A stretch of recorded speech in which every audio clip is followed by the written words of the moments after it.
Hey everyone, welcome to Super Gamecast. I forgot where the camera was for a minute. My name is Aaron Reynolds. I'm joined by Bronson Fury. We're here to talk to you about video game and video game industry news, aren't we? No, we're here to shit on Microsoft. That's implied. You know, it's not. We could, but we have to make up for the like 2.5 years we said all those nice things. we have to pay our we have to serve our sentence. we're on the watch is basically what this is, because I'm like, you could start an Xbox hate podcast. I just don't think there's much of a future in it at this point. I feel like every time we do one of these, there's a light at the end of the tunnel, and it got bigger this week. It got way bigger. Well, the thing is like, I do think that there's a market. It's just not a market you want to be in, because I still see people. I still see people on Twitter. I still see people on Twitter like defending Xbox and the Xbox ecosystem, and Sure. and I'm just like, you are the Japanese soldier still in the jungle in the 70s, dude. The war is over. The war is over. Go home. Yeah. We'll get into it. There's some stories we're gonna get into. It's mostly Xbox news stories, in case you didn't catch that. That's what we're gonna be talking about today. There's a few other news stories towards the end where we'll get into some other stuff that's happened. But this week was the big event, followed by all of the reactions, little things that people have found because of the big action. We might as well just get into it. We might as well just start. Let's just do this, because that's where our mind is at. It's where it has been. Let's talk about what kicked off this event, which was hey, Game Pass Ultimate is increasing in price by 50%, and so okay. So now it's going to be $30. Massive balls.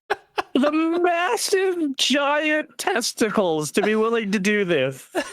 You remember that scene of South Park? This episode has to be over a decade old, where it's like Randy walking around with his fucking irradiated giant balls in a wheelbarrow. I hope that's not 10 years old. That feels like yesterday. Damn. Like that's what it feels like after your second console price increase and your insanely expensive handheld coming out and saying that your best product is going to be 50% more expensive. This is crazy. This is crazy. When you explain it like that, I can say that I understand why they're doing it. It's just it's an admission that they're too late. They have mistimed everything about this, and you messed this up. Your business plan was bad, and now you're trying to clean up, and it's just not going to work. It's like, I don't think the business plan was bad. I think it's the execution was the problem. That's what I'm saying is like the idea of Game Pass, as we've said numerous times, even during our shitty on Xbox era, like Game Pass is a great idea. People will say like Game Pass like ruins games. We're going to see, some people make those statements. And like you and I, when we were looking at it, like there is a way to make this work, especially when you're coming from Microsoft, who's already making bank. There's a way to make this work and use your massive weight in the industry to your advantage to like push some things around. And it's very clear on some level, like profit margins on that. They messed it up. They messed it up somewhere. They absolutely did. So basically what's happening is like all the Game Pass tiers are getting shifted around. Mm. And they added value, which I guess they technically did, and we'll get into that. Okay. To the Ultimate. So what they did for Ultimate is they added more games. I believe they added 75 games today by adding a Ubisoft Plus Classics, which is, you know, a bunch of old Assassin's Creed games, a bunch of old Tom Clancy games, and South Park: The Stick of Truth. Okay. And a couple others. Then they added a couple additional games on top of it, with like Hogwarts Legacy, stuff That's a like popular that. game. So. Yep. No? But it's but it is mostly Ubisoft games, if I'm being fairly honest. Sure. So that's the first bit. Okay. The next thing they added is Fortnite Crew. So that's Fortnite's subscription service, which technically this is saving you $3 if you are already subscribed to that.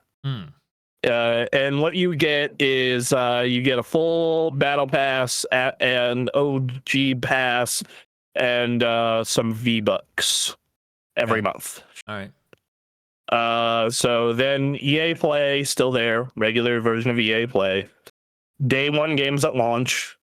And then they made it, you can play games on, everything, PC, handheld, console.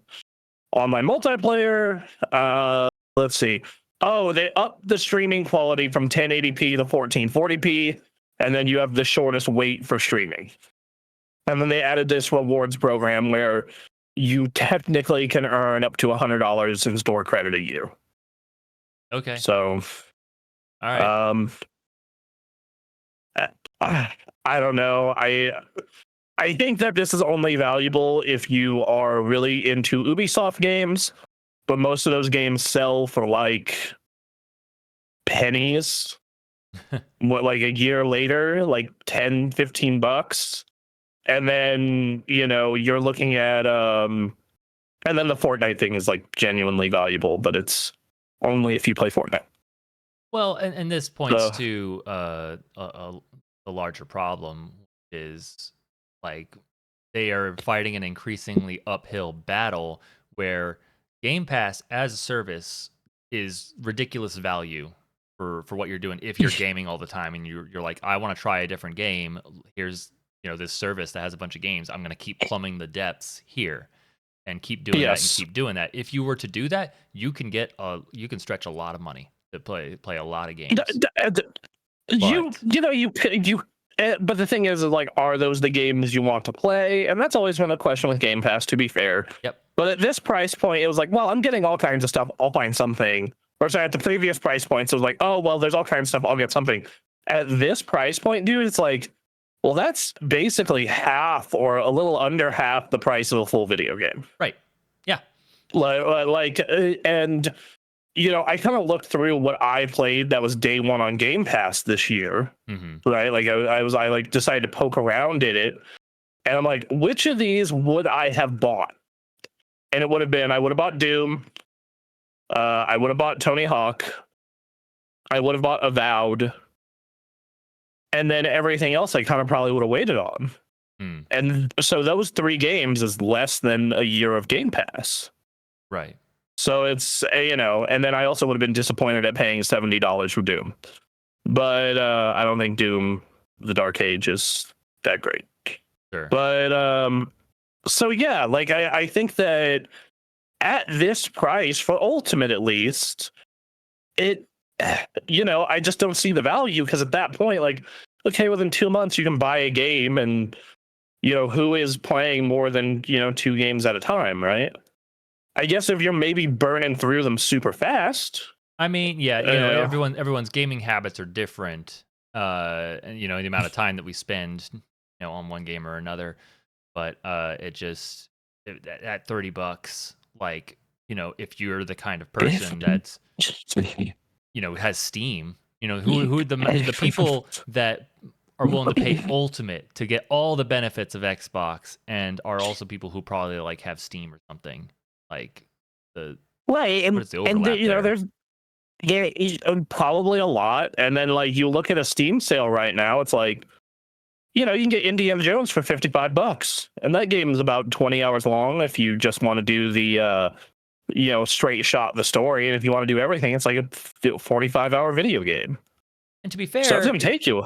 To be fair, if you were to game solely through Game Pass, like, you can make these costs work for you. but it's not going to be in, new games, new games every single month that are like the big things that people are playing. This comes back to Xbox, despite everything they've bought and put under their own wing, is still not getting all the games that people are playing. Well, and I talked about this in the Xbox videos. Like, even when they are getting games out, it's like they're kind of underperforming or not as, like I think Doom: The Dark Ages is not a bad video game, but it is certainly not as good as the most recent 2 other Doom games. Mm-hmm. Like I think Oblivion Remastered is solid. I also think that it is basically an Unreal 5 wrapper for Oblivion. Like, so it's I don't know, if they just don't have, if you just want to play video games and have as many games as possible to play, sure, it's actually decent value. But at that point, also, you're kind of looking at the other tier of premium, which gives you every single game on Game Pass, just not day one. So, like, so for example, Indiana Jones came out December of last year. It'll come to premium sometime by December of this year. Basically, all first-party Xbox games will come to premium within a year, except for Call of Duty. Right. We got a few news stories here. Let me pull up this slide that we have explaining the tiers real quick, because we have it prepared and I have a thing set up so I can switch that real easy. Okay, hopefully you can see this on your screen.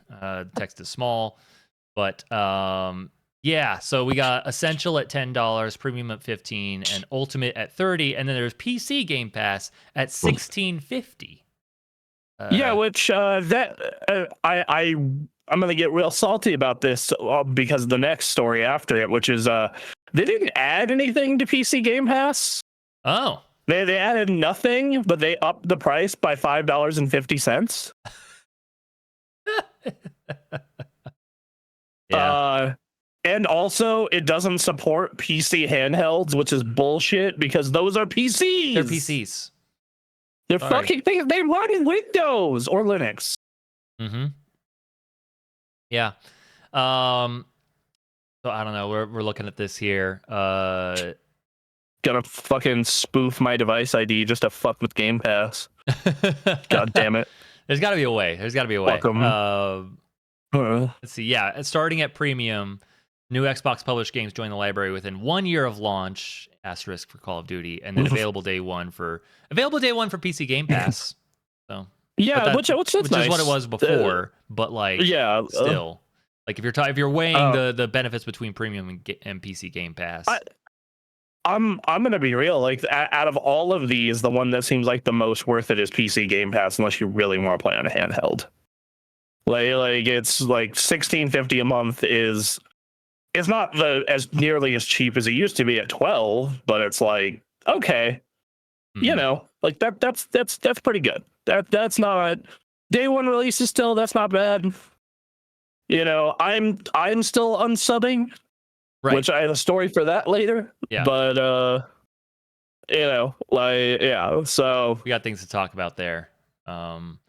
Have you engaged with this system at the bottom here where it starts talking about play rewards and playing quests and buying games and add-ons? I've engaged with the old one, not the new one. Right. The way it works is you log on to your Xbox or you check on the reward center on the PC, and it's like, play 5 Game Pass games this week. Go do X thing in Game Pass. So gamifying that kind of stuff. Playing video games.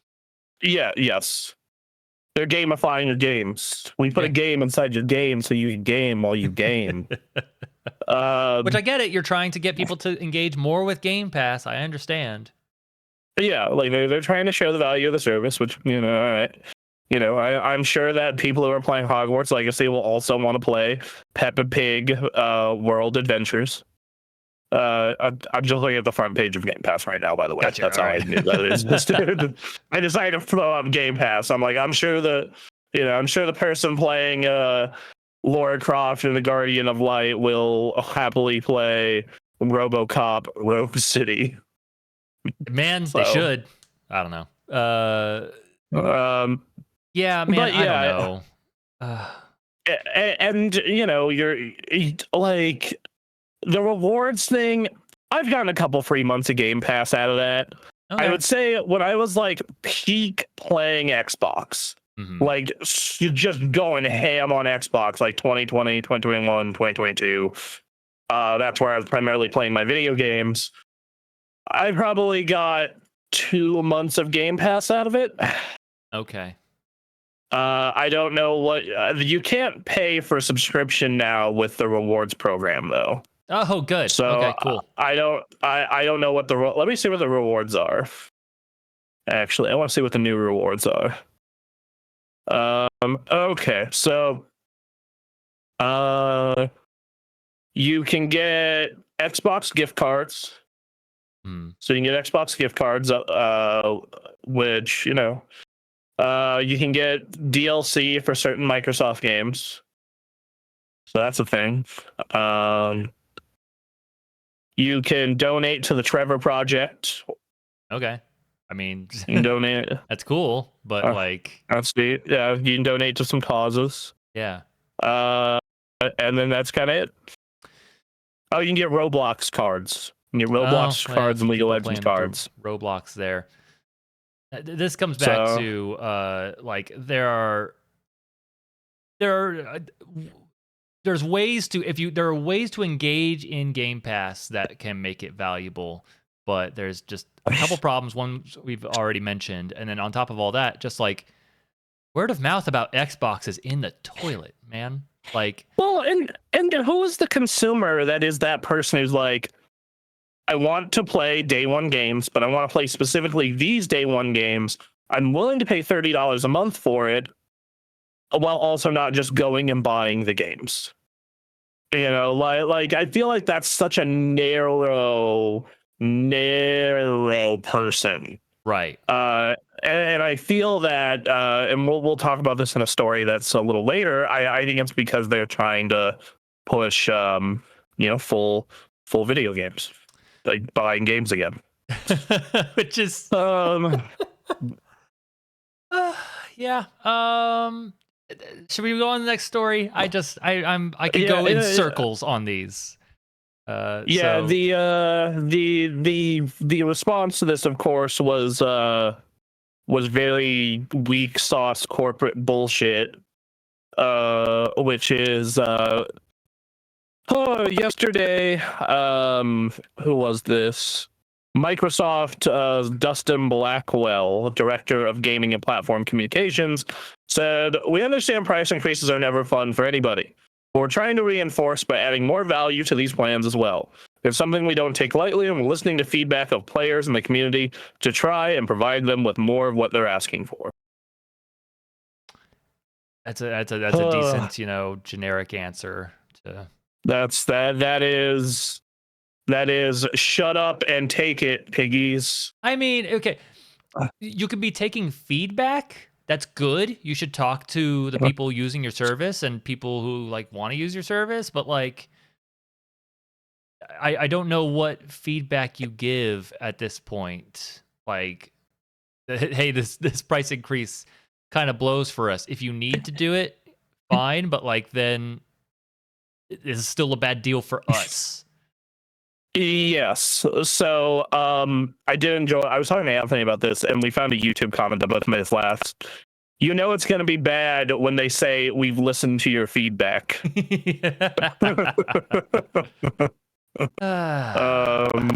Yeah. And then of course people were up in arms about this, so like the whole Xbox Reddit like post had to start being deleted and all kinds of shit. Really? For this one? Yeah. Okay. Oh, about a lot of this.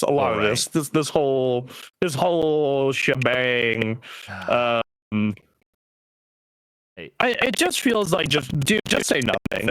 Just say nothing. Don't just like you put your video out. They did a whole like 3-minute video breakdown, breaking out the tiers, like explaining the different tiers and how Game Pass is changing. It's actually how I found out about it. I was on my YouTube and like one of the channels I'm subscribed to had the video. What's new and what's changing when Xbox Game Pass? And it's like 4 minutes long, and it goes over everything that changed. Right. So right. So yeah, those comments must have been amazing. Oh, here's a good one. When she said we listened to your feedback, she was talking about the shareholders. Haha. Yeah. Cancel subscription. That's how I play now. Changing the name for standard premium is crazy. Black mirror stuff. Okay. This is video games. Let's keep this in proportion. But all right. I don't remember my feedback being raised the price by 50%. That's pretty. We didn't ask for a Fortnite subscription. We didn't ask for old Ubisoft games that are constantly on sale.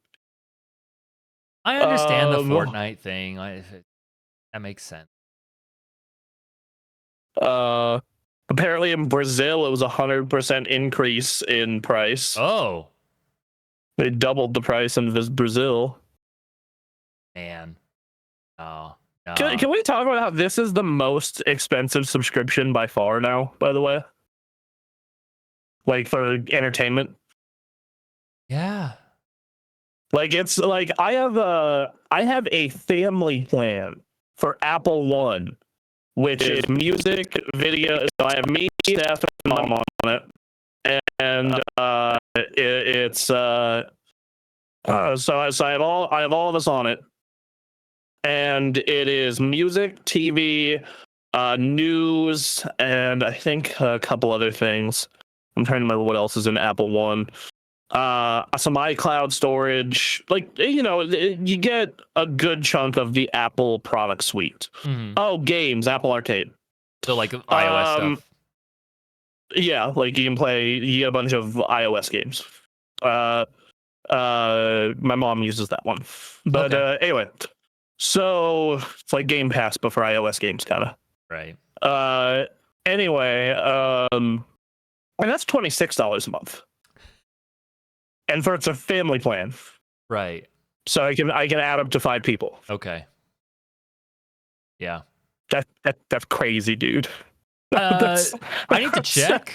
I'm pretty sure that's less, or Xbox. This plan is now more than GameFly's 2 games at a time subscription. GameFly's, so it depends on which version, because their base version is 27, and then their fancy version where you can lock in as late as 7 days prior is 30.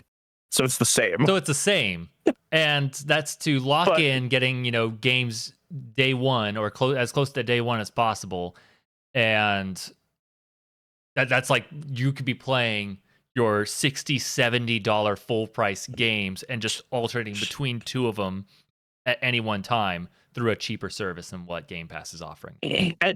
And also, like, not only that, you could play PlayStation and Nintendo games. You can switch between them. Movies. Yes, movies. Your movies too. You don't get anything on your computer, but still. Well, yeah, but whatever. Like the combination of GameFly and just hey, the autumn sale on Steam is going on right now. Like, take advantage. Like that combo is deadly. I am very much in my return to monkey era for video games right now.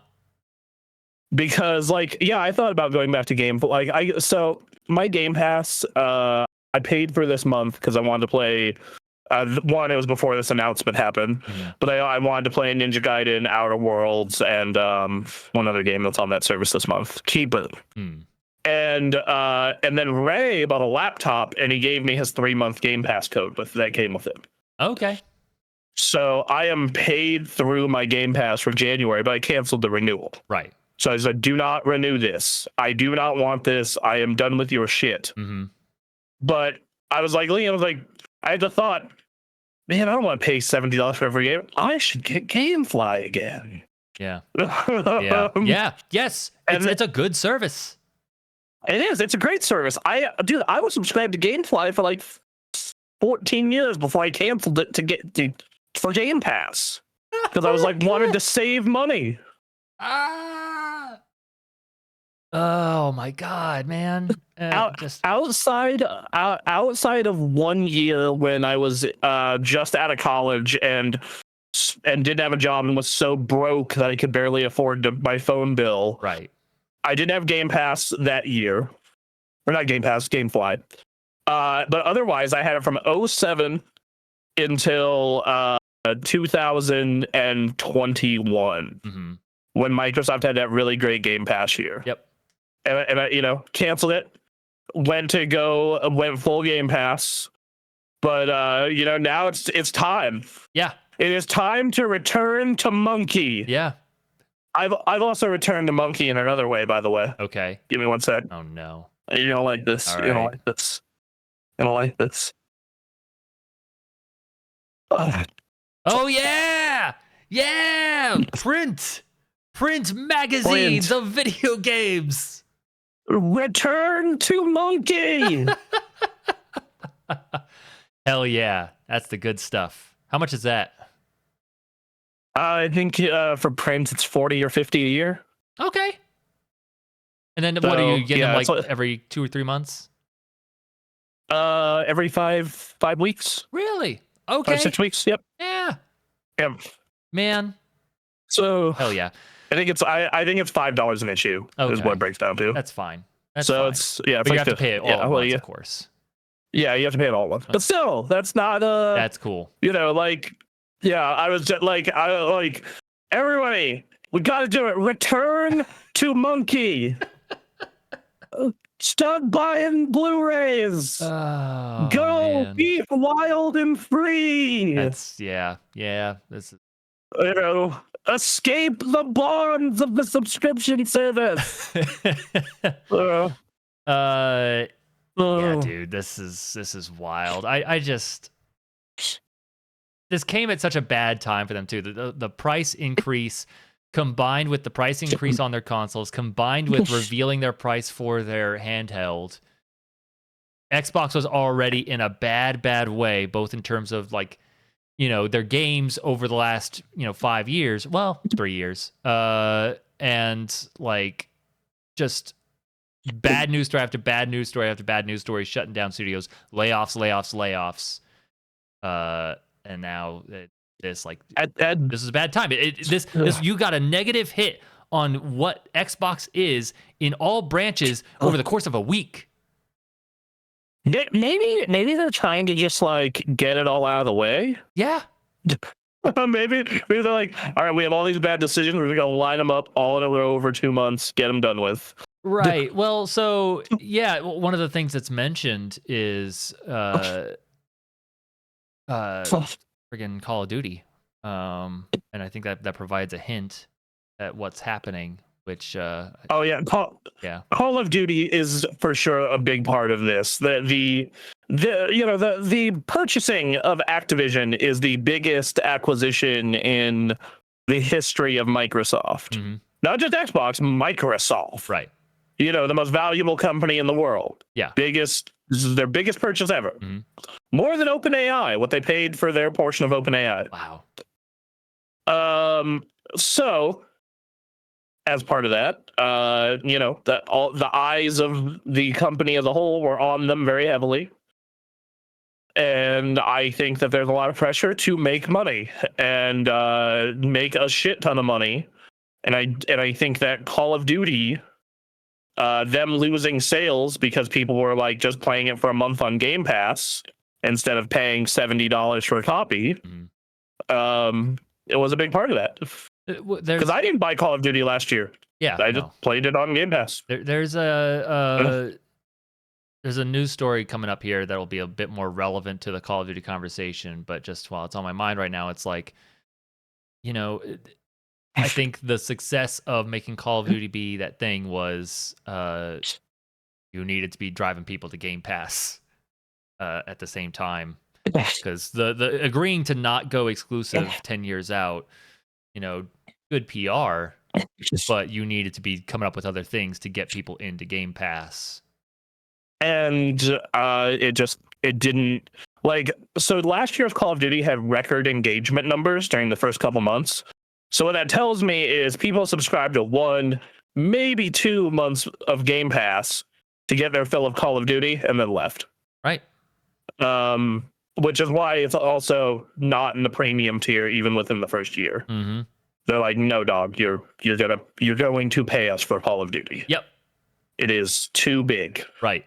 It was a bad bet because they did not have anything else there to back it up. They were hoping Call of Duty itself would drive it. Well, they had Indiana Jones a month later, which I feel like that game underperformed because I thought that game was great. It was one of my favorite games last year. Right. And so we were talking about that when it was happening, was like they released a few games after Call of Duty that were like, oh, these are good games. But do you think that it's just no one wants to deal with their platform anymore? Like, do you think that that's just what it is at this point? Is like, yeah, they're the diehards that are going to go to Xbox until the platform goes away forever. But otherwise, it's like, no, it's just tainted. There's a number. Someone cites a number. I want to say it's about for Call of Duty, the amount of people who played Call of Duty on PlayStation, and like when it's 82%. When I see that 82%. Number, I can't imagine it's anything else.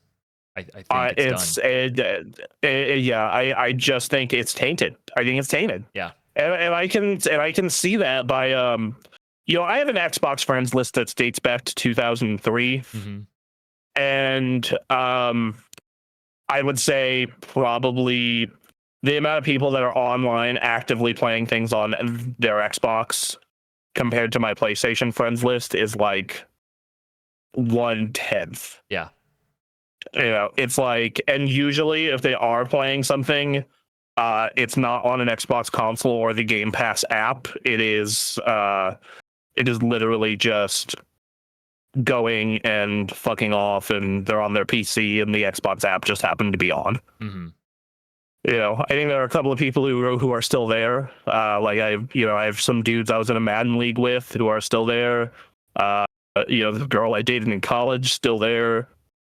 Some dudes who are just, they're there because they like their achievements and whatnot. Sure. But the vast majority of people that I see on here are like, they're on their PC and the app just happens to be on and they don't bother to turn it off. Right. That's it. Yeah. Yeah. And so I think there's I was watching a video of, I think some guys were talking with Julian Edelman or something about football, and they mentioned something about video games briefly, and it's like they mentioned Xbox. I feel like there's a brand recognition among a certain group of people who, like in America, that play Madden. And I think there's a large portion that they just have played Xbox because they grew up with Xbox during its heyday.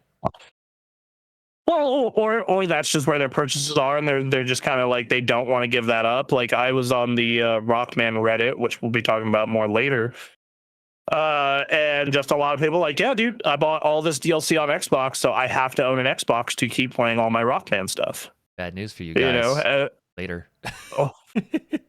What? Sorry, what? I have bad news for those guys later. Yeah, but so versus like and to be fair, I kind of lucked out with that because in the middle of the 360 generation, I switched everything. Ooh, I moved all my stuff. Good timing. I bought all of my I rebought all my Rock Band shit on PlayStation during the middle of the PS3 generation. All right. And little did I know, almost 20 years later, that would can be to my benefit. Huge. Yeah. But relating to this news story, he says they're trying to add additional value to make up for it, but it seems like that's a load of horse shit. On top of it, whatever it is probably isn't enough.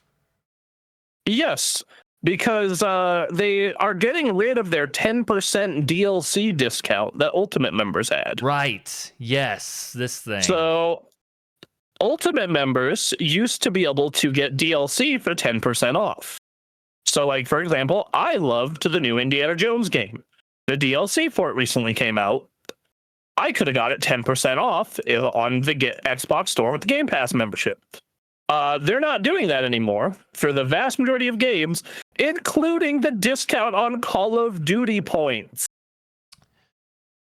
Okay, so what benefit is there to me to engage with this platform if I'm about Call of Duty? None.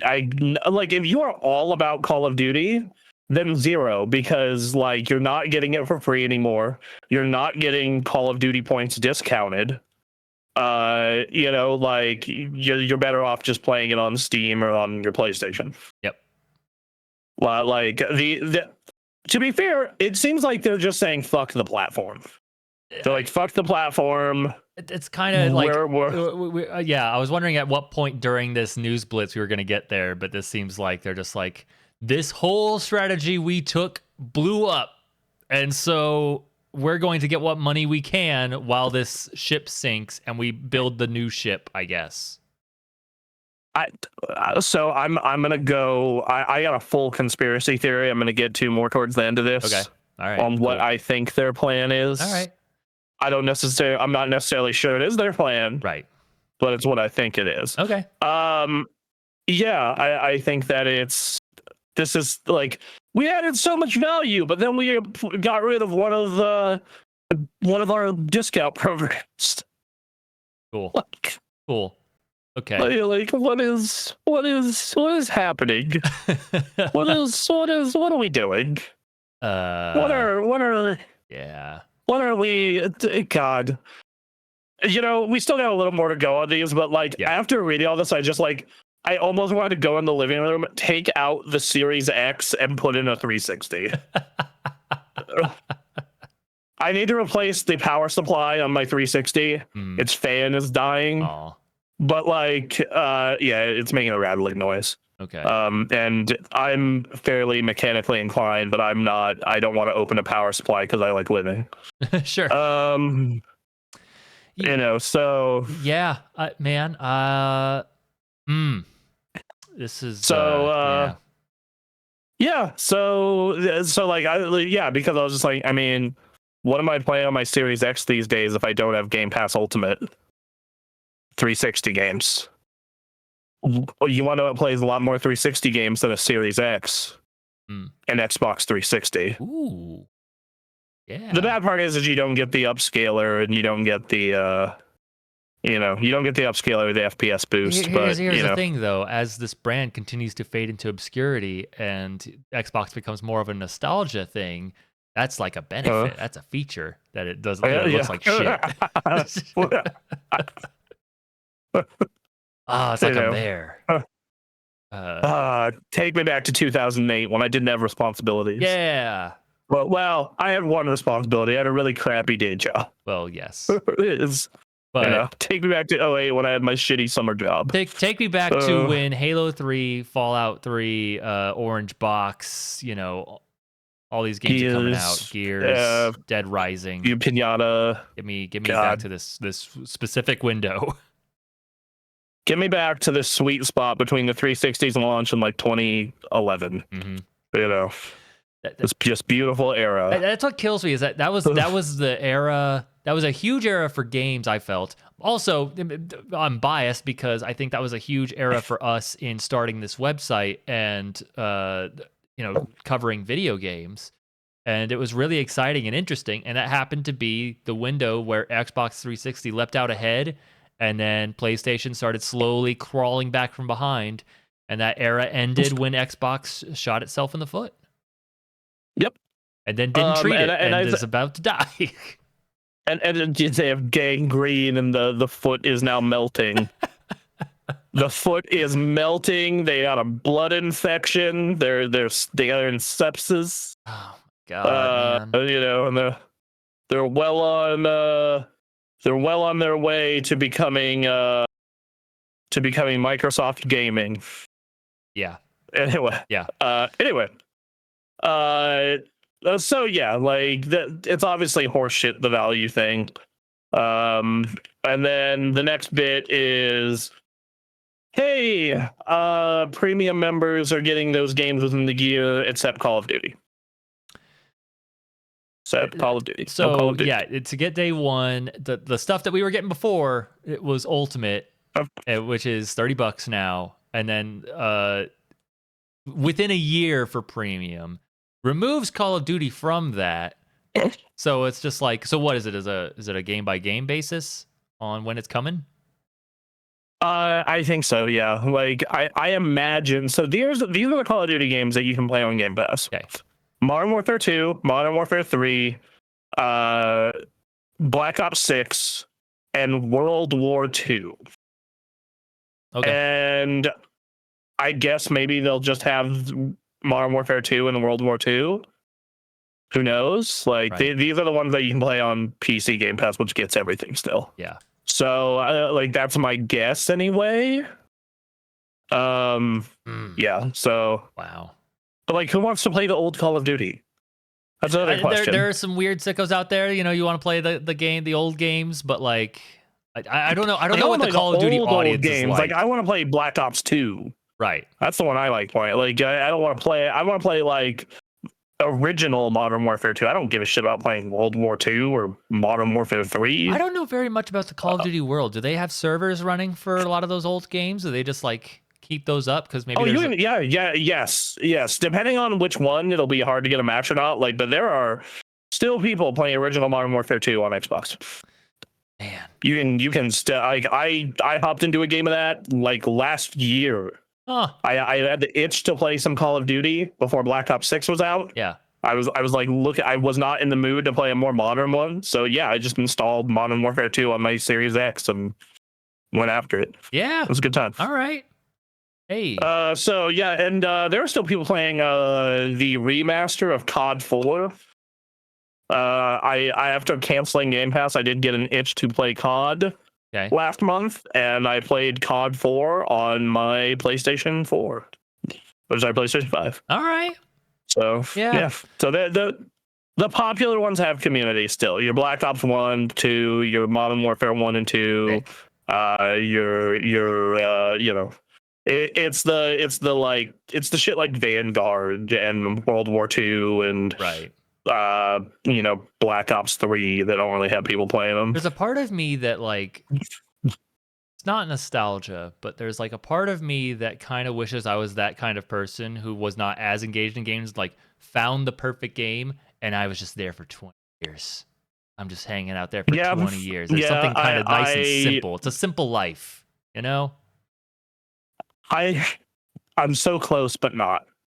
Right. Because for me, it's like Master Chief Collection is the place. The only problem is, which I guess would be a problem with any of these old games, is that it's only sweats who are continuously improving. Yeah, like unless you're getting a game that's like, you know, WoW or, you know, something like that where it's constantly getting updated. Right. But yeah, and to be fair, I might still just be good at Halo, but I don't know. Last time I played MCC, I wasn't like wildly outclassed. You know, we're gonna find out in a little bit for your birthday gaming night. My experience is every time we get the gang together, the rest of us have not been playing Halo, and team does yeah. So Parker and I carry the Halo team. You know, that might be a fun thing to do is like do a video series of like, all right, you guys need to teach me Halo and I need to see like results in my KD ratio. And just coach us on doing Halo. We coached Anthony a little bit. He improved. Okay. It wasn't like a 9-day difference, but he was getting closer to a 1-0. All right. So you know, hey, there you go. Yeah. I know that my the problem with my play style is it's a very high risk, right? Which is great if you can like deal with it. Mm-hmm. The problem is that it's not everyone can deal with it, and that's kind of the hard part about teaching it. It's just like, yeah, no, dude, you just bounce the grenade off that wall and then pop him in the head. Yeah. Yeah. It's like, yep. It's just like, how do you do that with two guys shooting you? You don't worry about the two guys shooting you. You shoot them first. Yeah, well, there's a Halo story we'll get to there. We can talk more about Halo because despite all the Xbox stuff, man, I still like Halo despite this bullshit. So I like playing the MCs. Actually, I even still like playing Infinite. I still occasionally load up Infinite and have a good time. Sure. Yeah, no, I think Infinite's multiplayer is fun. It is. All right. Well, that's the Call of Duty thing. The next news story. They added more value by taking away your ability to play it day one. So more. And your ability to play it within the first year. Yep. It's so much value, Aaron. I can't handle the value they're adding by subtracting. They're adding so much value by subtracting value. That's how it works, I think. As a result of all of this, yes, I was a part of these people. Yeah, I was playing. The Game Pass price hike so bad it crashed the membership site. People were out there canceling the moment this news came out and spread. Yeah, so that news came out and a shit ton of people canceled, and they were like overrunning the Xbox and the Game Pass Reddit. And the Xbox Reddit seems to be managed by Microsoft directly. Ooh. So they were like deleting anything regarding the cancellation, except in the thread itself about the price increase. So it was just like, yeah, no, it was real bad. I want to go in, I went to go in and cancel. Yeah, I couldn't get in. I couldn't get in until the next day. I was like, oh, okay. This is probably gonna be my last holiday on Game Pass. Yeah. It's like I'm looking at it. I'm going like, that saves me $17 to $30, and like I look at Microsoft's lineup for next year, and I'm like, I'd probably buy the Halo remake. I'd probably buy Gears. I'll see how everything else reviews. It kind of falls to that, doesn't it? At the end of all of this, the Gears and Halo, both of which are like, I don't know what's going on at this point. A little bit of, yeah. So they just mass cancellations here. Yep. I know that Anthony canceled his earlier in the month, actually, before this happened. Okay. Because he was like looking ahead, and he was like, I can hold off. Yeah. He's like kind of interested in Outer Worlds, but not enough to pay the sub. Mm-hmm. And he's also he even without this was just tired of Microsoft shit. He's just tired. Right. And tired. I had canceled already because I needed to save as much money as I could, and I just wasn't using the service enough. Yeah. And that's fair. Well, funny thing that I guess we'll talk about this now. Weird Omen. Just before this news came out, my Xbox said like, "All right, you need a 4.5 gig update," and I said, "Okay." Well, I mean, it had been doing this for a few weeks, but like I'm trying to update. It's like it gets to 2/3 of the way through the bar, console turns off. I turn it back on, and we got 4.5 gig update. Okay, this isn't working. I tried messing with it. Power cycling, turning the messing with the internet, messing with my connection. Wasn't working. And then eventually, a couple days before this announcement happened, it like took away my ability to even like go in offline to mess with settings. It's just like, no, you have to install this update or you turn this console off. And I'm sure there's a way around all this. I tried holding the power button for a minute. It didn't do anything for me. And all right, you're a paperweight now. Screw you. Like I'm so pissed. And then this happened. You're probably gonna have to do. I forget how you do it. But yeah, you're probably gonna have to do a factory reset through the button method. Right. Which I forget how you do that. I got to figure out what that is because the holding the button for a minute doesn't do it. So I would have to figure that out. No, but it's I got Gears of War Reloaded through GameFly so that we could do something and can't do it. So what may end up happening, we have this plan. I don't know if we've talked about this on the podcast or anywhere else yet, but we're trying to do a Let's Play. We've been trying to do a Let's Play of Gears of War Reloaded, and it just hasn't been working, but we're trying to get there. I may have to download Game Pass for a month to get through that for the original Gears of War. And at this point, I'm looking at this and I'm thinking, like, it's a nostalgia trip. Here's our, as far as I'm concerned, a farewell. Let's check out Gears of War. Here's our farewell tour. Yeah. Goodbye. We're gonna be playing. I think we're gonna be playing some Halo. We love you, 2007. We're gonna be playing some Halo and some Gears of War in October, and after that, it's like what they do. Halo Master Chief Collection is free to play. You can like check that out in other places, right?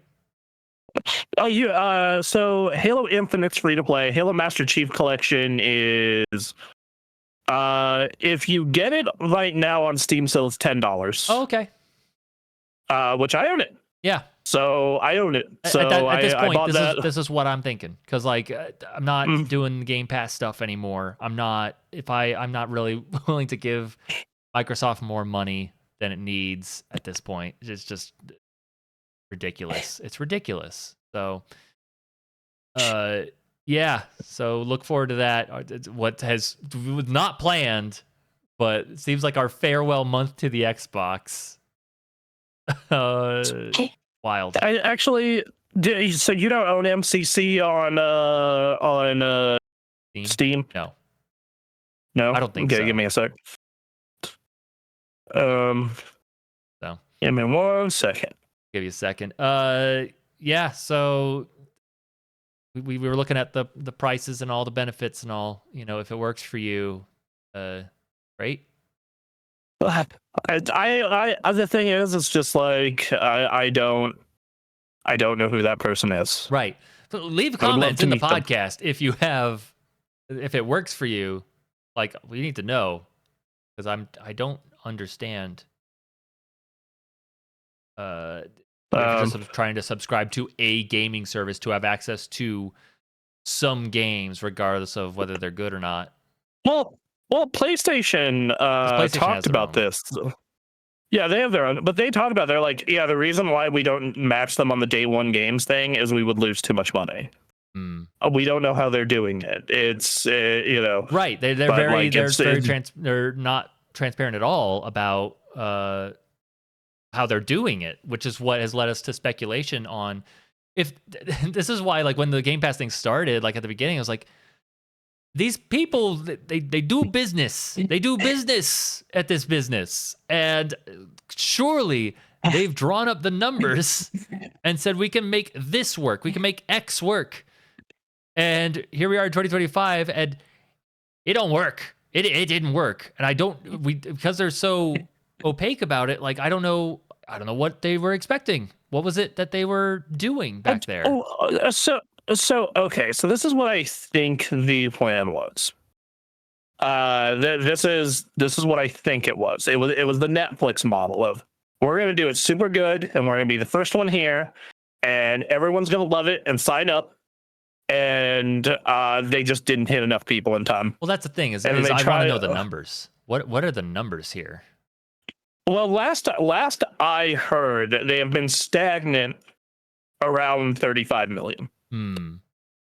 Which, according to also what I have heard over the years, they needed to hit 100 million plus. Good God. Which, to be fair, if they got all the PC players and they got a bunch of PlayStation people to move over, like, they could have hit it.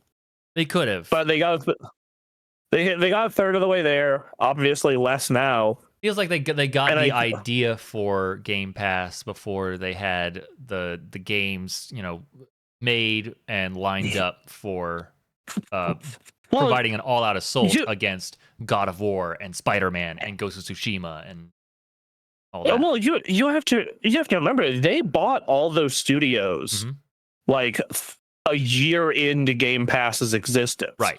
Because the plan was to have a bunch of games out through this entire generation, and all those games either would be delayed or canceled, or if they weren't delayed or canceled, they just didn't live up to expectations, right? There are exceptions, of course. I think Indiana Jones is amazing. Right. I think Forza Horizon 5 and Psychonauts 2 also great. Yes. But and in 2021, it looked like they were on, like, they did it. Like it like They were beginning to do it. That they were the highest rated publisher that year. Highest Like rated. they had the most. Yeah, that means they had the most games that came out that scored above an 85 in Metacritic's history. I talk about, like, for a single year, they were easily the best publisher in the game industry in terms of how well games were doing from a quality standpoint, as we'll call it. Sure. But the problem is they never followed up on it. 2022, they had 3 games, and they were As Dusk Falls, which I loved, but like no one played it. Mm-hmm. Pentiment, which is a great game, no one played it. And I'm actually forgetting Grounded was the last one, which was popular. Yeah. So it's like, and then 2023, Redfall was a gigantic failure. It was a flop. It was a massive flop. That was a massive bummer. They just ditched that. Yeah. Forza Motorsport got the Halo Infinite treatment of launching bare bones and becoming good a year and a half later. So screwed that up. Yep. Starfield, wildly disappointing.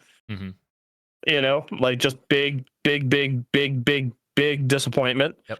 And then what was the and they put out Hi-Fi Rush, which is great, but it just didn't live up to what it needed to. So yeah, I think that I think that it's just one of those things where it just didn't get where it needed to be in time. Like they did the classic tech gambit of get people who's super into the service, run at a loss for a while, and once they're hooked, we up the price. Netflix is $25 a month now. Right. If you want the 4K does everything tier. Yeah. And that was their plan. It was to run the exact plan is change consumer buying behavior, make them reliant on your ecosystem, increase price rapidly of said ecosystem when no or few alternatives exist. And most consumers didn't change their behavior. Well, that's because the thing, they right? didn't have the games. They came up short, and I think the writing has been on the wall that they're not going to take that spot. They're not going to come close. Yeah. Well, and the thing is, like, I think if Sony did this, it might have worked. Yes. It might have worked because you would have had, you can play fucking Spider-Man for $15 a month. Mm-hmm. You can play Ghost of Tsushima and Demon Souls. Right. You can play Death Stranding, because, like, look, I like a lot of these Xbox games, but they are not at the same level of quality. That's the kind. So like level of quality, it goes back to that the high rating in 2021. Like they're high rated, but it comes down to what are the games that people want to play.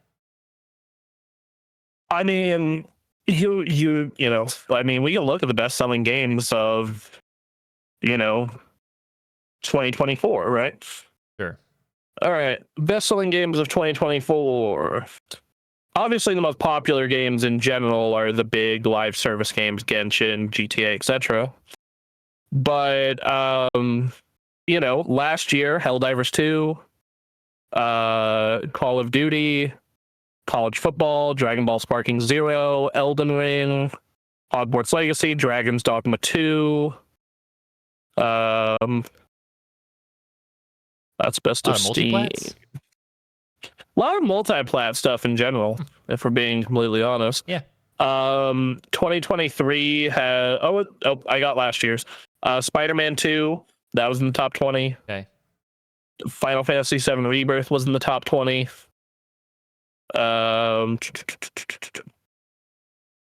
Let's see.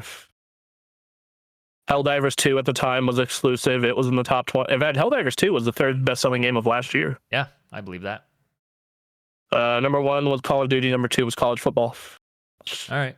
But yeah, so it's a lot of sports, a lot of multiplats, and then a couple of Sony exclusives. Now, last year also there was no Nintendo game that came out because they were, no big Nintendo They were game. beginning their transition. Usually, yeah, they were in their transition year. Versus if you look at 2023, Mario Kart 8, 2023 Mario Kart 8, and Super Mario Wonder, Tears of the Kingdom. Yep. Yeah, but you look at 2023, it's like the best-selling game of the year is Hogwarts Legacy, followed by Call of Duty, then Madden, then Spider-Man 2, Tears of the Kingdom, Diablo 4, Modern Warfare 2, Mortal Kombat 1, Jedi Survivor, Soccer, Starfield. Hey, an Xbox game made it. There you go. They got one. Yeah. They got one. Over the course of 2 years, they got one. Mario, Resident Evil, MLB The Show, Dead Island, Final Fantasy 16, Street Fighter 6, Elden Ring, Mario Kart 8, and then Minecraft. Yeah, a lot of stuff they acquired. Yeah. So like they have not been able to grow their own. No. And then so far for 2025, the best-selling game of the year is Monster Hunter Wilds. That's wild. Ah. I really need to keep my spare pair of drumsticks over by my desk. No, I'll just keep the digital drum pad right here and just turn around. Yeah. What we need is a soundboard. That's what we really need. That's what's going to make this podcast take off. I'll get you a macro device for Christmas. God. Just press a button. Don't give me that power. Okay, so my keyboard has 6 macro keys on the side. Okay, all right. I use 2 for some stuff I use already, but those other 4 to just have it built in where I connect it into the line in on my mic. Yeah. Press a button, have it do that sound effect. So this year, the second best-selling game of the year actually is a Microsoft game. Okay. It's Oblivion Remastered. Oh, yeah. College football, Call of Duty, Assassin's Creed Shadows, okay, MLB The Show, Kingdom Come, WWE, Elden Ring Night Reign, Split Fiction. Hey, all right. Pick that up. I picked that up. We need to play that. Sure. Let's finish. NBA I gotta 2K. finish this Gears of War playthrough, and then let's do a Split Fiction run. Yeah. NBA 2K25, Forza Horizon 5 because it got ported to PlayStation. All right. It got ported to PlayStation in March, and it becomes a top 10 seller. Man. What does that tell everybody? Okay. Yeah. EA Sports MVP bundle. So that's the bundle of Madden and college football. Oh, nice. Minecraft, though that does not include digital sales on Nintendo platforms. Civ 7, Grand Theft Auto 5, still somehow. Who does not have that game already? I have bought, hold on, PS3, PS4, PS5, PC. I have bought 4 copies of that game. Yeah. Wild. PGA Tour. Hey, we got a second Microsoft game, Doom: The Dark Ages. Hey, there you go. All right. Yeah. EA Sports FC, Red Dead Redemption 2, and Donkey Kong Bonanza. Once again, no digital sales included. So yeah. Rough. Like, they've only got games on there. Both of them are Bethesda games. Right. But, hey, they bought it. Yeah. What's this next news story here? Do you think they would have done well if they had more time? Do you think if they just would have, like, because this year and the end of last year they arguably got some games going. Do you think they would have done better if they had just a little more time? Define a little more time, like they had like another year or two before Microsoft corporate was, you need to make fucking money. We spent $69 billion. I don't think so, because again, I think it comes back to the way they plan to meet the number of 100 million, like from the get-go. Didn't seem, just from looking at the results, it seems like they miscalculated something. Halo Infinite, getting delayed was a pretty big one. Selling consoles with Halo Infinite on the box, and then like it is what it is. There was just mismanagement of their games. They refuse to do anything with the number of titles that they can make games of, and just don't capitalize on things. I think they were just mismanaged, and they continue to be mismanaged. That's fair. I think that if they could have gotten their cadence down earlier, they really could have done it. I do think 100 million, because like you think about how many people bought PlayStation instead in the because the first year they were behind PlayStation, but only by a couple million units. But then like it just from 2022 onward, it just snowballed super hard. Yeah. And so it's like what that tells me is if they actually would have got a proper cadence like they have now, I think they probably could have done it, because a lot of those people who bought PlayStations would have bought Xboxes. I mean, so that's the thing that we talk about with PlayStation, of like, if you can get as close to getting a game out every 3 to 4 months, that's fantastic. That's what, keep the PlayStation name in people's mouths. There's some of this that is also, it still stretches back to 2013. And yes, there's no undoing that. Yes. I think that what this tells me, and what the Call of Duty news story we're going to talk about relatively soon, it tells me is I think that there is some level of tainted around the Xbox brand. I think that there is just some level of people don't want it. They don't want to touch it. They just don't believe in it. And there's just been so many fuck ups that there's a very good chance that one of them landed on whatever your sensibilities are, be it the price hikes, be it the 2013, that we have a name for that. It's Xbox 360, like whatever it is, whatever the myriad of fuck ups the past 12 years have had. I just think it's bad blood. Yeah. And I think that for a lot of people, in my case, this shit was, I think this last year was like my final straw. I was like, the end of last year and beginning of this year, I was like, they hit a cadence. They're doing it. They've had one game every month. Yeah. This has been great. Yeah. They're killing it.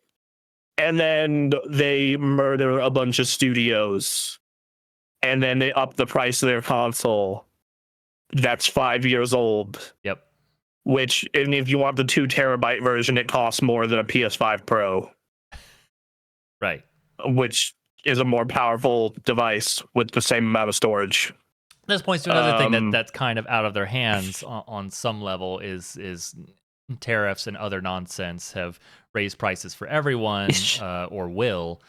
And it came at a time where Xbox was just not capitalizing. And you can say on some level Microsoft, can eat it, but the whole reason this is happening is because they want to start seeing returns now, and they don't have it. Because I think the thing that people don't understand is prior to Bethesda, but especially prior to Activision, the Xbox division was just kind of a rounding error in the Microsoft machine. Yeah. It was a nice little thing that made money and was good publicity.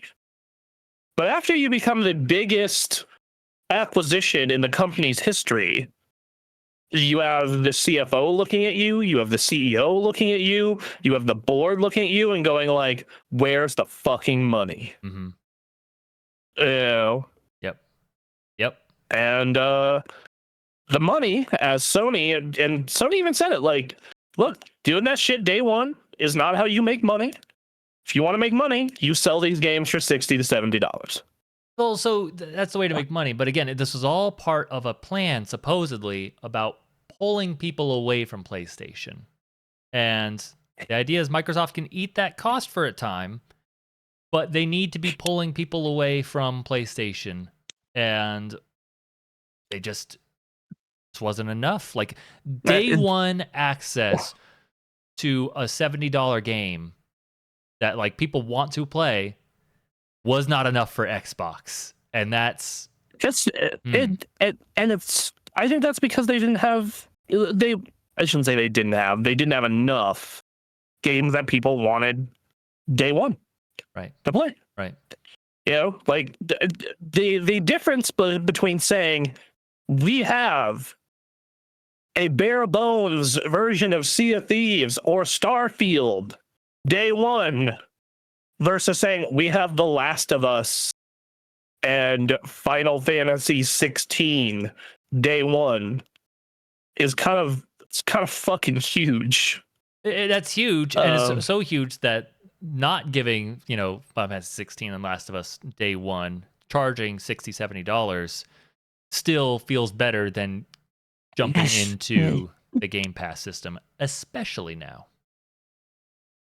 Yeah, and absolutely. That's just it. I want to move on to the next thing they're trying to deliver value. That's what they want to do. So the idea is to try and get more people into the system, right? And they're reportedly testing a free Xbox Cloud gaming supported by ads with monthly play limits.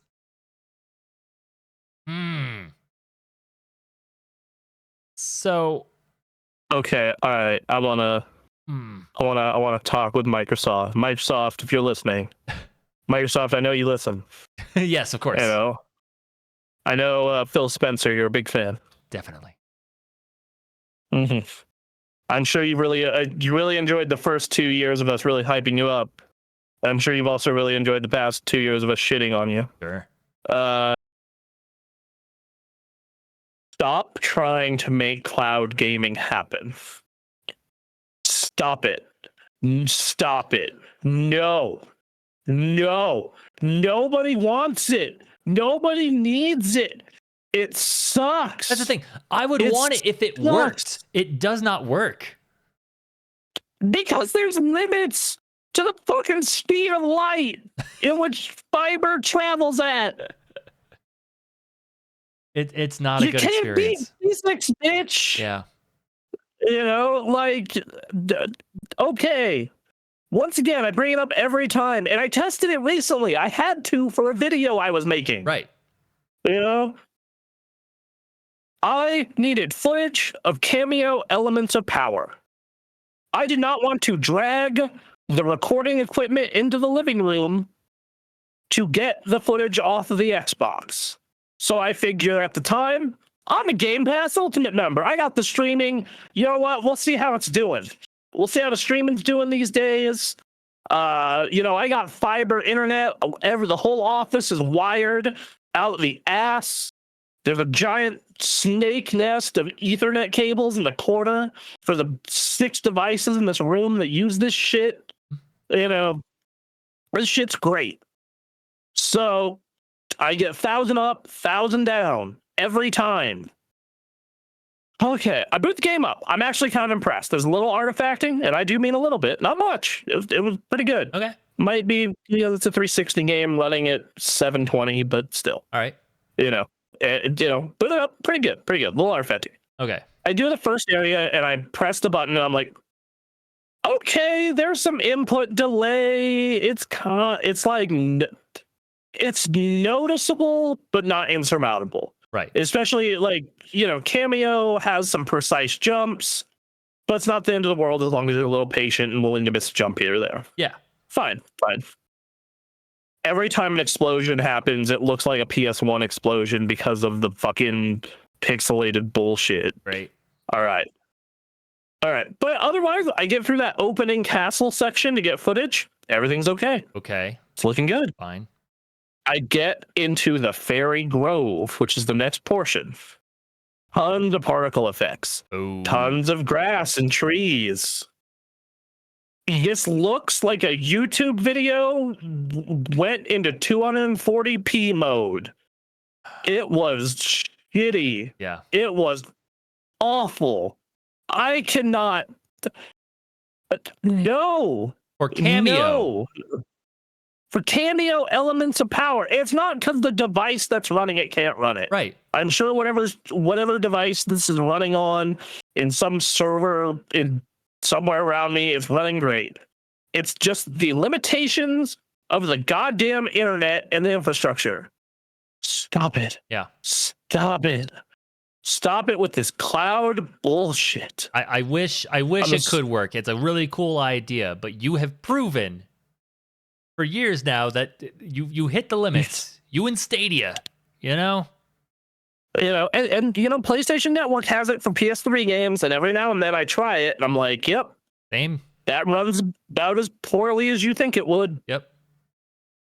Oh, that's the best case scenario. Yeah, it's an ad supported. Really bad. It's really bad. So I don't. So now we have ads included in that experience, and then there are play limits. They will stop. Which to be fair, it's free.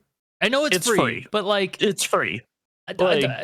Gaming, if I'm looking for a cheap experience, I can just download Steam. I can check out some games. Fortnite's free. Like, man. Yes. This is a shitty experience. I mean, yes. And also, if you also want a cheap gaming experience on a console, the buy-in's going to be expensive. How much is a used PS5 these days? Not a clue. Okay, depending on where you go, you can get one for $300 to $430. Okay. If you want like an actual warranty, you're probably looking at $400. Okay, not the worst thing in the world. Fine. That is an expensive buy-in. Mm-hmm. Absolutely. Entirely agree with that. All right. Yeah. However, if you go look for used PS5 games, even at GameStop, which doesn't have that good prices, they're very mediocre prices. You can find so much good shit for like under $30, dude. Sure. If you're willing to go play used Bargain Hunter at a GameStop, like, yeah, you can get Ghost of Tsushima Director's Cut, $30. You can get all kinds of good shit. You can get Jedi Survivor for $18. You can get so it's like, you can get Ratchet and Clank, $23. Resident Evil 4, $18. But even like, yeah, even if you put in the limitation of free, like I can't afford video games. I have a machine that can play them. But otherwise, I can only play free. There's plenty of good, games that people can play for free. Yeah. There, Marvel Rivals. Yeah. You can play Marvel Rivals. You can play Fortnite. You can play Call of Duty Warzone. I'm not gonna tell people to play Genshin Impact. You don't have to tell them, but that is an option. I'm not gonna inflict that evil on people. But I want to play video games. I want to sit down and spend my free time playing video games. They have options, and those options aren't going to look like garbage, interrupted by ads, and then eventually stopping you from playing. Exactly, 100%. Like it's just like, yeah, like if you have $0, even then you have options. Like that's the thing. And I mean, damn, dude, if you really wanna go ham with it, you can get a Switch 2 new, but then you can get Switch 1 games. Mario Rabbids Kingdom Battle. That is a game that is fantastic. Amazing strategy game. It's $7. Mm-hmm. For $7. Yeah.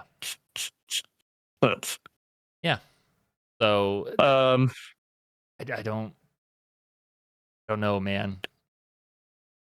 I don't. Maybe it works. I don't know. Maybe it gets a whole bunch of people who have zero money at all into the ecosystem, and then they get money later, and then they're like, "Oh, Xbox." But I just don't see it right now, man. This is not good. I saw. So I'm on Twitter because there's been some Xbox breaking news. I'm trying to confirm it, by the way. Oh, okay. All right. But I did enjoy this comment. RIP Xbox 2001 to 2010.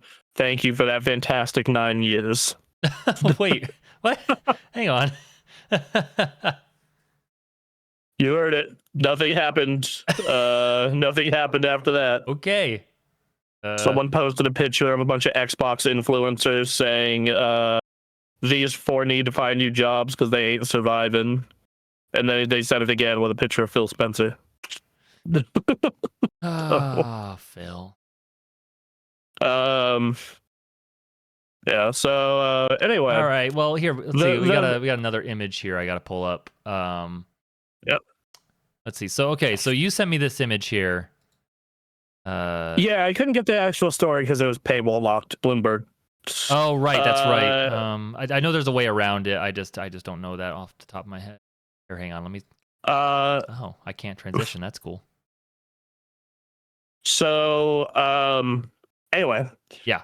Microsoft law. So, and in all fairness, there have been a couple of different people, including Matt Piscatella, saying that this might not be entirely true because depending on how Microsoft is calculating the numbers here, but going off of that though, they have said that Xbox gave up $300 million in sales of Call of Duty last year because of Game Pass, is their speculation. Now, I would argue that also could just be, that can be a lot of things. It could have been just people not engaging with Call of Duty as much last year. It could have been, stuff like that. Like, it could have just been people, just disengaging from the franchise. But in Microsoft's corporate eyes, it's, well, we lost $300 million in sales of Call of Duty. It's because way more people played it via Game Pass. So, which is totally possible. I just figured that would have been accounted for. Did the Game Pass thing? I think that they were not factoring in a monster like Call of Duty when they were doing the numbers for Game Pass. I think that Call of Duty is such an insane outlier. Yeah. That it just shifts things on its own. But then they had to do the calculation when they got Call of Duty. Like, all right. Or wait, when did they get Call of Duty? I forget what year that was. Last year was the first year they had Call of Duty. Oh, okay. So yeah. So like, I figure you get Call of Duty, you make that number crunch on whether that works then. Yeah. So and then there's a whole bunch of arguments with this of the network effect benefiting Game Pass though. Like how many more people bought it on PS5 and PC because people on Xbox and Game Pass people were buying it. And also because it had record engagement. So what was going on then? Right. And then, Matt Piscatella brings up, just because someone made an estimate on lost sales doesn't make it true. Same for estimates on lost sales to piracy or whatever. Did sales on Xbox drop because of Game Pass? Sure, as expected. Did the game as a whole suffer a massive drop compared to previous releases? It did not. Anyway, also pointed out earlier this year that the subs boost from COD was short-lived and that the release on Game Pass did not bump Xbox hardware. So, of course, there has had to been strategic shifts since. But that's been obvious and underway for months. And then someone commented, Microsoft just wants people off Ultimate and onto lower tiers so they can get day one sales back. It was fine when Microsoft Game Studios was releasing 3 games a year, but they bought half the industry in the past 5 years, and giving away 8 to 12 AAA games each year for the same price was never going to work. Right. Which, that can also be fair. Like, they probably thought, hey, Call of Duty and this other stuff is going to sell boxes. It's going to get people on the service for good. and it obviously didn't. Nope. So there they have to pivot around that. Yeah. Yeah. The real crazy number here is 82% of players of Call of Duty on PlayStation. Yep. That's wild. It's crazy. That's wild. I think they were dead. I think they were dead long before all this. I think that man, I just don't think there's anything you do at this point to move people on. Like, I think you would have to entirely shift if you Microsoft wanted to sit here and be like, we're going to be a console again, we're going to compete like Sony and Nintendo do. They would have to completely overhaul their business model and eat like half a decade to a decade of losses. They would have to basically sit here and go, okay, what we're going to do is we are going to make all of this shit except Call of Duty, because we're legally obligated not to, exclusive to our Xbox console. Oblivion, Outer Worlds, Ninja Gaiden, Keeper, Indiana Jones, all that shit is going forward is going to be exclusive to the Xbox console. Right. We're going to do our best to keep prices in line with whatever PlayStation is doing, and we are going to put out banger exclusive after banger exclusive for the next decade, and you might win some people over. Mm-hmm.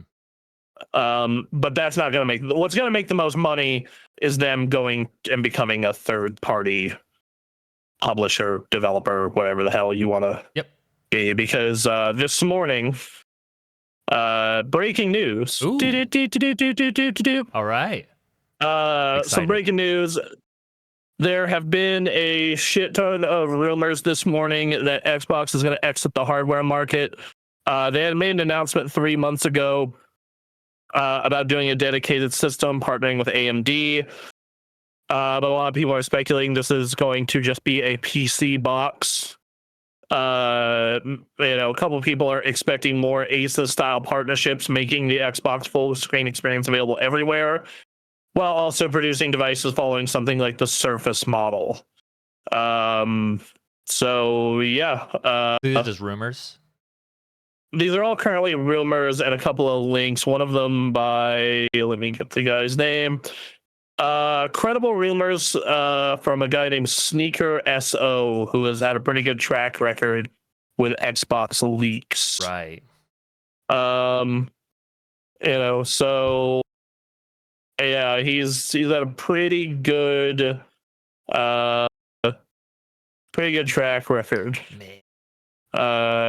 So according to extremely reliable Xbox leaker Sneaker SO, the new Xbox hardware might be happening, despite that they've already announced it. He says that Microsoft is now 100% third-party publisher, and the new home of the platform will now be Xbox Cloud Gaming. Man. So this is exactly what he said. Without going into too much detail, not long after the last round of layoffs, next one should be coming in Q1 26, by the way. Great. Somebody put a pin in that. Put a pin in it. Put a pin in it. That's not necessarily a calling your shot in center field. Like, Microsoft's been doing this enough that's like a 1 in 3 shot. That's not a terrible bet. Yeah, but Q1 of 26, by the way, it's going to just be as massive as the last one. Some rumblings out of Xbox started coming out. They were a little too hard to believe. The ramification of the COD Game Pass gambit not working out, we're just starting to get properly measured, but the thing that really stuck out to me was the suddenly really concrete plans for actual Microsoft Xbox hardware, well, from being definitive to up in the air, which was really starting to, given that this thing was meant to be out relatively soon. It was one of those situations where, despite folks being told, hey, we want to pull the trigger on this in 2026, they're playing. So this is true. That means they're planning to launch the console next year. Oh. They're trying to go a year ahead of PlayStation. Okay. PlayStation supposedly 2027. I mean, it makes sense for them to try, beat them to the, oh, man. Anyway, the steps you would need to take in the lead up to delivering a new console gen weren't being met. Lots of things that were sure things started getting pushed. The Costco retailer pulling Xbox, apparently they're one of many that we'll learn about soon, told me all I need to know. The future of Xbox is software publishing with a focus on significant, honed-in, profitable IPs. COD, WoW, Minecraft, Forza, Candy Crush. Cloud gaming will be the home of Xbox platform, transitioning Game Pass into basically becoming the point of entry subscription for xCloud access, which they will continue to drive its price tag higher, by the way. They aren't done yet. And releasing their software on any device that has a marketplace and users willing to buy their titles. Maybe some OEM thing will take up the Xbox name. So that's like what this handheld is. That's an OEM Asus doing an Xbox branded thing. Gotcha. But given what is clearly a collapse in favorable mindshare and faith in said brand, I'm not even sure a third-party OEM is going to want to have an Xbox console by the time Microsoft is done with reorienting the division. Right. So, yeah, because let me tell you, if this new Asus handheld was not Xbox branded, I would actually be considering buying one. Really, it's the Xbox is the detriment? Yeah. I don't, who knows? They might drop support of the product. Okay, and then, you know what? That's an interesting point of like, when they were talking about this handheld, it was like, I'm sure it's a good handheld. I don't know. I'm really looking for a machine that's mostly gonna be playing my Steam games, and I can like put emulators on at this point. But if it's a good handheld, great. But yeah, you just bring up an interesting point. If Microsoft is like recognizing their situation and starts pivoting away and not supporting it well, then like, what's the incentive to get this? Like this version of Windows full screen experience is going to be on other devices as well. Right. So it's just like, I can still just wait and get something that is not branded with this. That's a good device. That's another thing. And I'm also entirely happy with my Steam Deck. By the way, everybody, you can get regular Steam Decks at least for one more day for $320. It's the base model, no OLED, 256 GB storage, but $320. If you're watching this after, then I don't know, check your prices. But yep. Yeah, there you go. You get. I am sure though you can also get open box ROG allies at Best Buy. I'd be willing to bet that you can get a regular ally, maybe even an Ally X open box at Best Buy. Granted, you're playing the we had a comment related to this last week on one of our what's it called clips on one of our clips. Okay. Saying that like, oh, I would just get an open box ROG Ally, which yeah, you totally can. You can get a Z1 Extreme Ally open box at Best Buy. Let's see how much we can get these for. Yeah, as low as $430. Okay. The regular Z1 Extreme Ally, and if you want the fancy Ally X open box, and once again, this is you willing to bet on open box, which I realize that can be a scary prospect. Sure. As low as $775. Yeah. So for a $900 device. Anyway, continuing with the sneaker leak. And that's it. And then Tom Warren of The Verge is backing up Sneaker as a legit source. Ooh. All right. Yep. This is it. So this makes my conspiracy theory less exciting, by the way. But I would like to add that this came up into my brain when all these news stories came out on like Tuesday. Mm-hmm. So I want to say that I did not think of this because of the sneaker leak just now, but it felt like when I analyzed all of it, did the Tony Stark, the holograms all around me, like figuring shit out. Naturally. And I was like sitting here, I'm like, okay, they're obviously trying to just get rid of their hardware and not bother with hardware. Like, you can only buy this handheld at 3 retailers, by the way. Oh. There's only, you can get it through Best Buy, you can get it through Microsoft directly, or you can buy it from Asus. That's it. Those are the only places you can get it. So, yeah. This is not going so well. Walmart. No Walmart. Yep. No no Target, no games, not even fucking GameStop. Just hey, You ain't getting it at Costco, that's for sure. Definitely not Costco. And this is But yeah, tough. so you look at and to be fair, at Best Buy at least, and Microsoft, you can pre-orders are still going, or pre-orders are sold out until November. You can get the regular one through Asus though still. Okay. So once again, I would encourage people just to get a Steam Deck of that. Right. But hey. Yeah. Anyway, so my theory was when I saw this news, I was just like, it seems like they're really trying hard to push people to pay for full video games. Like, it really seems like they're pushing people to pay for full video games. And it really, really seems like they're trying to get you to interact with their shit on PC. The fact that they're not making a traditional handheld and they're making a handheld PC, combined with the fact that they're raising price on consoles and not taking any loss on the consoles now, combined with like all this Game Pass shit, it really feels like they're going, if you want to buy our games, you pay full price for these goddamn things. Yeah. Stop using our subscription service unless you have a console where you need to access our online play. Right. And then please, for the love of God, get off our goddamn hardware. But if you are committed to being in this suicide pact with us, then fine. You're gonna have to play this shit through cloud, and our next hardware is going to be like a full, like basically a PC, like a Steam box, but for this Windows full screen experience. Yeah. Right. So yeah. Yeah, this is rough.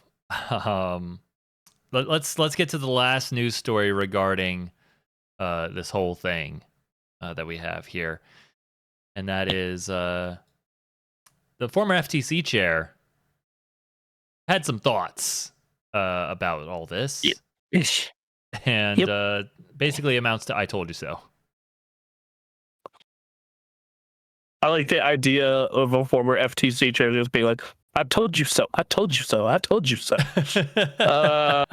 Anyway, I mean, yeah, like we had concerns about the merger. Like we were excited for the potential for all this great content on Game Pass, but even we had concerns. I mean, yes, there were concerns, but like I think what you'll have to help me out with this, because I was just reading this myself and I was like, I don't know. The way she's going about it was like, so laying off thousands of staff. She makes a great point there. Hey, when you consolidate, people get laid off. Like that's bad for those people. Absolutely, 100%. But then there was like it's like, as dominant firms become too big to care, they can make things worse for their customers without having to worry about the consequences. They're worried about the consequences because they didn't complete the part that they needed to complete, which was the whole point of all this. So we're getting all the negatives and they're not getting the positives. Oh, no, I think they're going to get the positives of people going back to paying $70 for their games.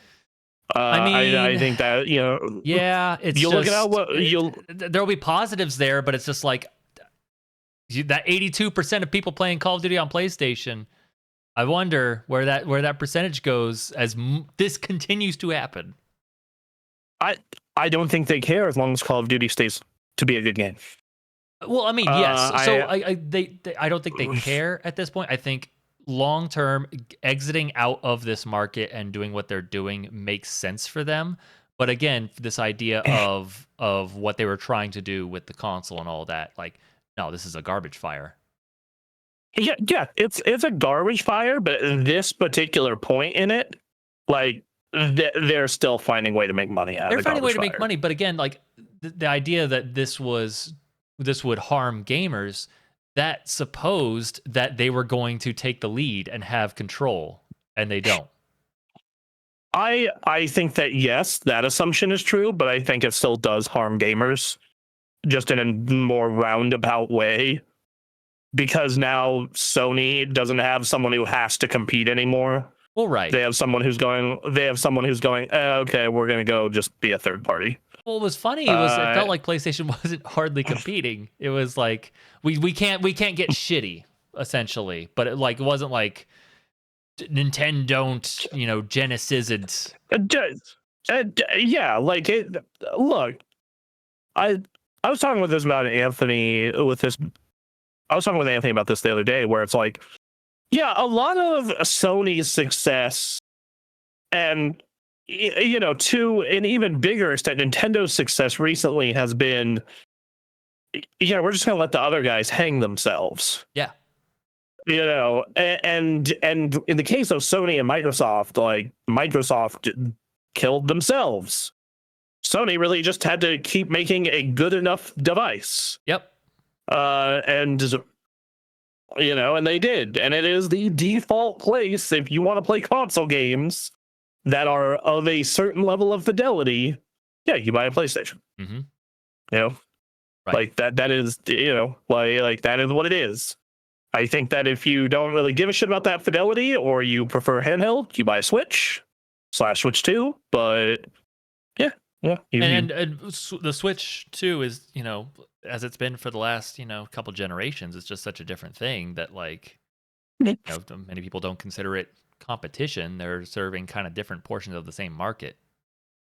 Yeah, and I think that and honestly enough, I think that it's actually benefiting Nintendo, because as that system does well, developers try and cram third parties onto it, and the ones that do a good job end up making a lot of money. Right. So, and making great ports, and it just so you just, there you go. You're just benefiting Nintendo more at that point. It's like do nothing, win everything. Right. So Nintendo's just like, I guess my question is, like, if PlayStation gets shitty, then does Nintendo try to make a move? It's like, finally we can. I mean, they're doing fantastic regardless, but I don't know. They're technically not alone. It's technically not a monopoly. If Nintendo wanted to make moves for whatever reason, they could. Yes. The thing is Nintendo thinks like 30 years into the future, which is why they're hedging. Nintendo has always bet on young kids, and part of that is, now they're realizing not all young kids want to play our games because of this goddamn Roblox. We need to start making movies and theme parks and toys and shit. Right. So yeah. Oh my god, how did I get another negative Microsoft story this morning? Wait, what? Dear God. Is this like a proper story? So it's a video that someone posted. Apparently that Game Pass with ads thing. Yeah. That xCloud with ads. Someone named Natalia decided to stream a game this morning, and she has the ultimate tier, so she has access to that. Okay. And apparently some accounts are being tested to run ads, so even though you're paying, you're still getting one ad so they can see how this feature works. I want to make sure that's confirmed, because if it is, I'm gonna try and look this up for you, but you keep going. Oh man! All right, that's the conspiracy theory of pushing people away from the way they've been doing this. Just end Game Pass. Just push people away. It feels like that's what it is. I don't understand otherwise, man. Wild. Yeah, I don't know. You haven't already? PlayStation, Nintendo, PC handheld. That's it. And there may be some long-term consequences of that. Some quality may dip, but regardless, I just don't think Xbox is hanging. It's going to be third-party publishing, and they'll make money doing that. They have Call of Duty. They will make money doing that. But yeah, we've known the console war between Sony and Microsoft has basically been decided, but this is a massive step towards the eventual end. Okay, so I can't get any solid confirmation on this one, just the video this person posted and like 2 people backing it up. So I'm not going to say it's the real deal, but that could be a possibility. We'll wait till Video Games Chronicle or whoever else runs some news stories. Yeah, I'll, but if that's true, that's gross. Yes. I did just post something in the general for you, though. Take a look.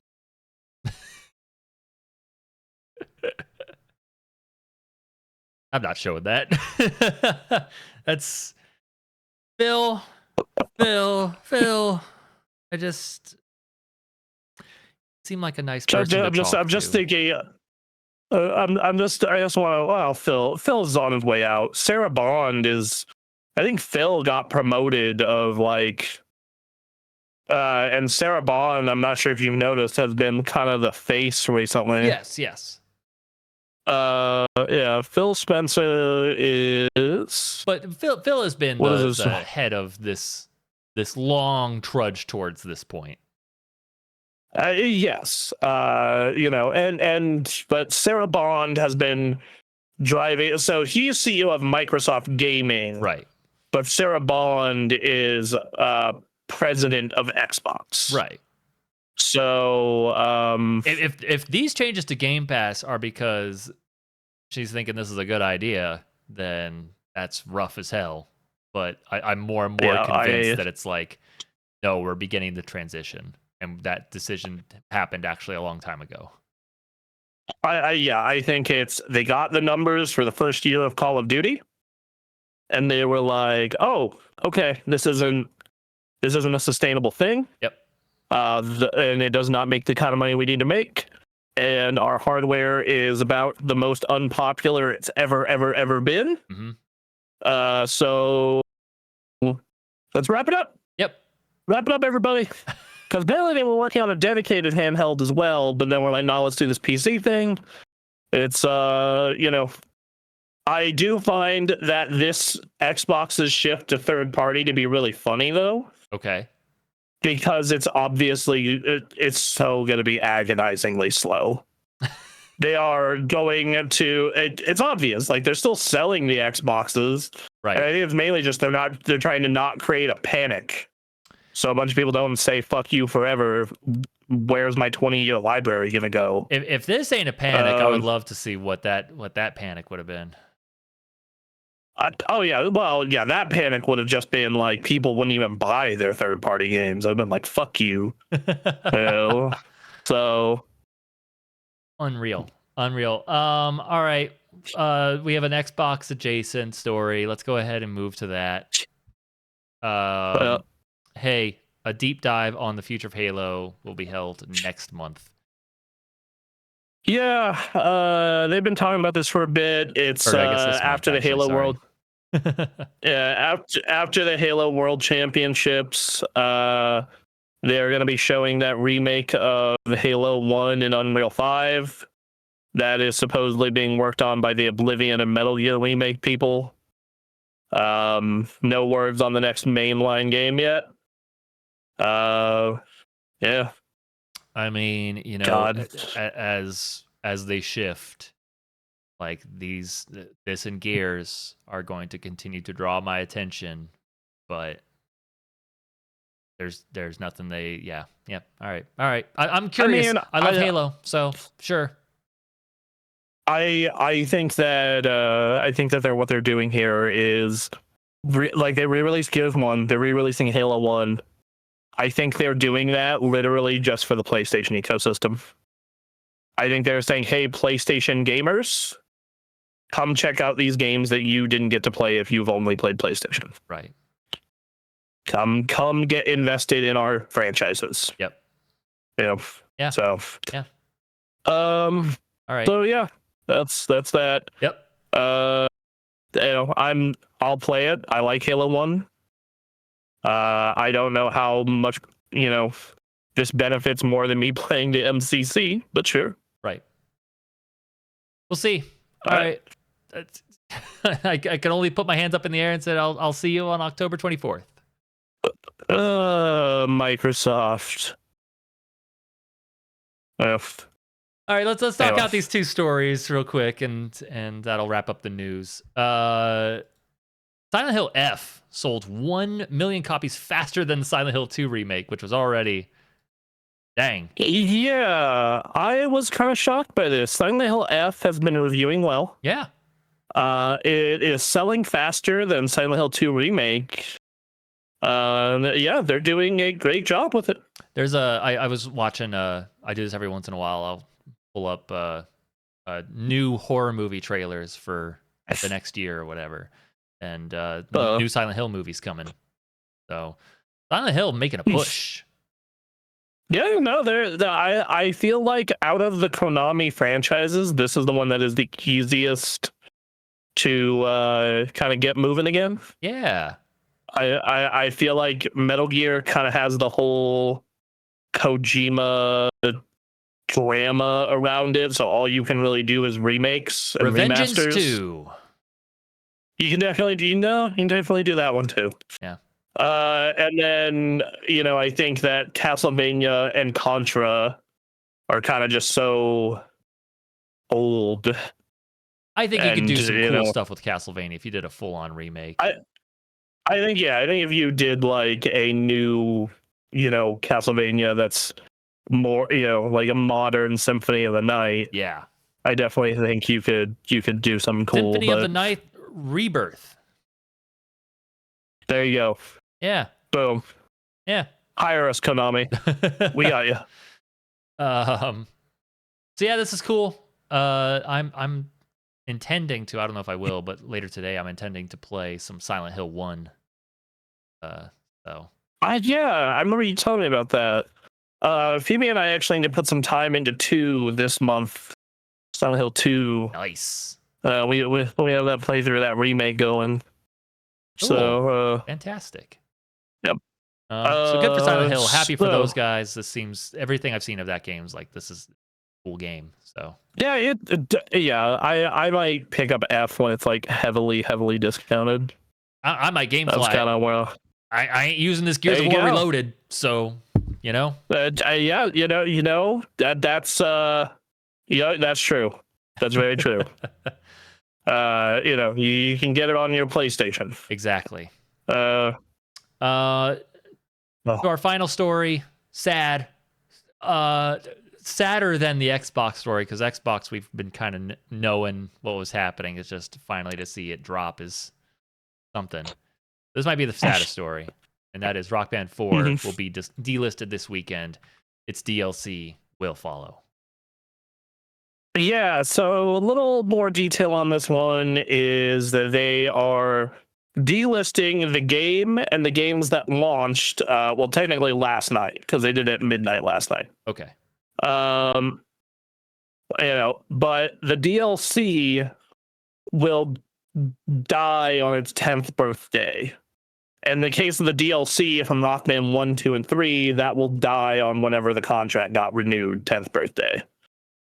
So kind of a bummer, because this got me to go on a bit of a buying spree like 2 days before this happened. Yeah.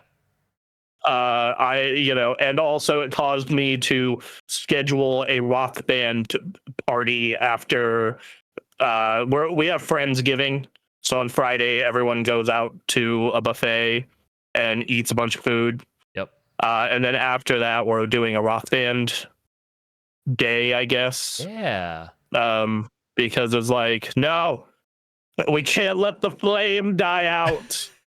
I'm wholly convinced that when we start getting old enough and we're in retirement homes, we need to do things like video games are going to be a big part of it, and Rock Band is just such a good, The thing is, there's an argument for it now. I think you could have a rock band night at like a gamer bar. Yeah, totally. I think the big issue with it as like a product to be sold now is the fact that is just the fact that it's rock is not what it used to be. Oh well, there's that. In terms I was thinking like, of the plastic popularity. instruments, but yeah. Oh, I don't know. Like, I think that they're big. I think they're fucking big, but they're not like the biggest thing in the world. The drum set's the biggest pain in the ass. It is. You know, and you gotta make like them. Someone's got to make them. Yeah, no, but which if the demand was there, I'm sure someone would make it. It's. I mean, hey, Fortnite Festival has everything but the drums, and you can buy those guitars still. Right. You know?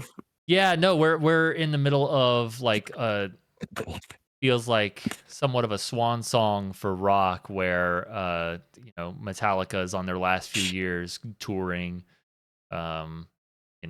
Ozzy died recently. Like the era of rock being the height that it was is going away slowly.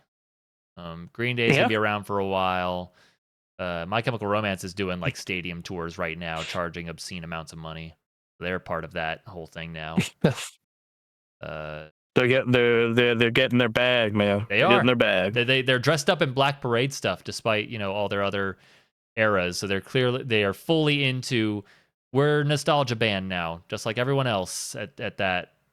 This is what we do, and yeah, I feel like that's most rock. Yes, that's the thing though. Like, that's it's most rock. And that's a bummer. Unless you're like Royal Blood or like Sleigh Bells, and then you got like your more punk stuff like Turnstile's big, but like it's not the same. It's just not the same. The music in general is really not the same, other than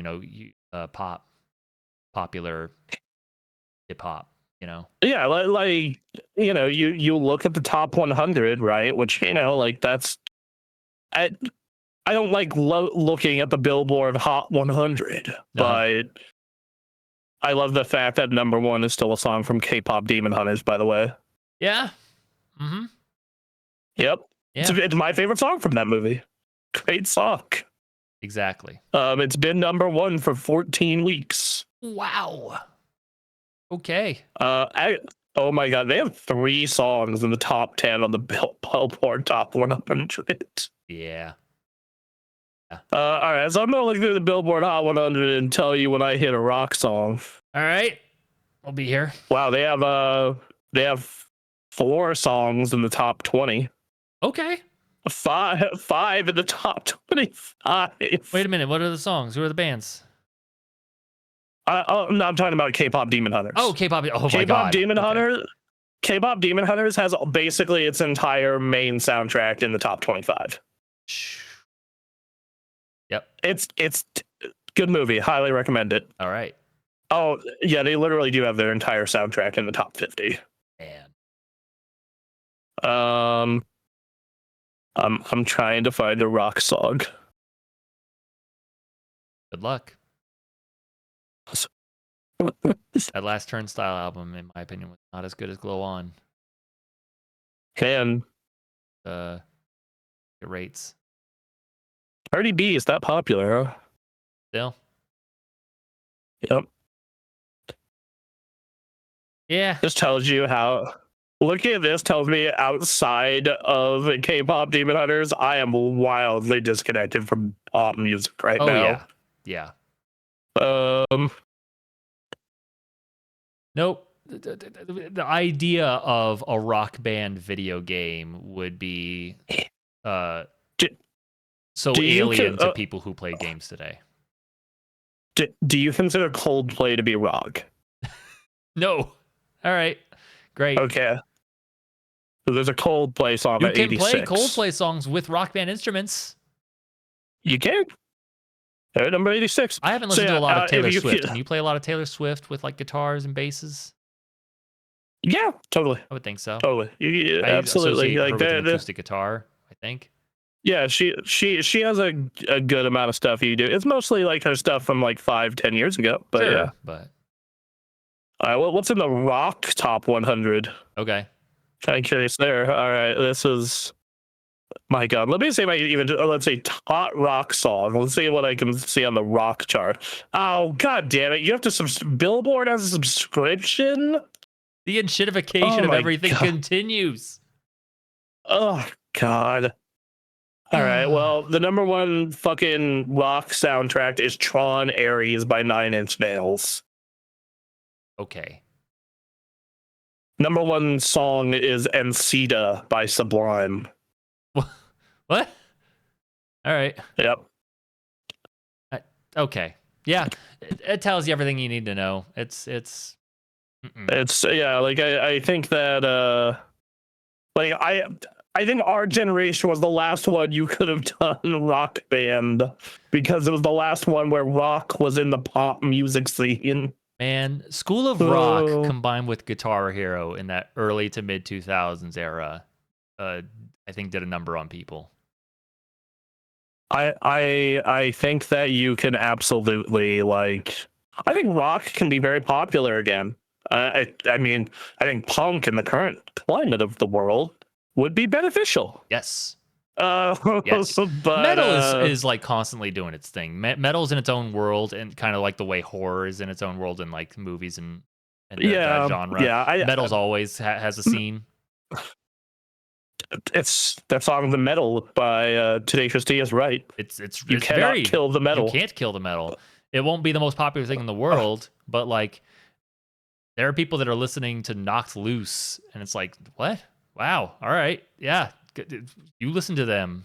That's crazy. But and I think, yeah, you absolutely can. But it's just I don't know, man. Yeah, maybe there's a wave, 20 years from now it comes back. I'm not gonna lie. I was at a movie theater. I forget what movie Phoebe and I were saying, but like literally like a couple days prior, I was ranting about how these goddamn kids don't appreciate rock music anymore. And yeah. Well, hold on. And then I was in the theater and I saw this kid could not have been older than 17. He looked like he's probably 15, 16. Long hair, wearing an Aussie t-shirt and jeans. And I'm like, the kids are going to be all right. Kids are going to be okay. There's always going to be a few people. I was watching a video of what happens when rookies, first day in the NFL, they get fitted for helmets and pads and things like that. And I saw this one player had a Peter Frampton shirt. I was like, what?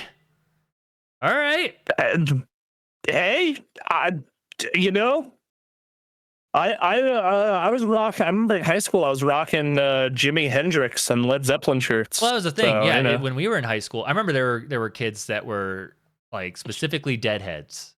Like they dressed the part and just did it. And Pink Floyd. And again, that was during that era for us where it had a brief revival, and we had bands like Jet and Wolfmother coming out. Like, yeah, it made a lot of sense at that time. I don't know what you do now, but and you had rock adjacent stuff. Avril Lavigne is rock adjacent. If you want to include Pink rock has adjacent, some rock. There's a lot.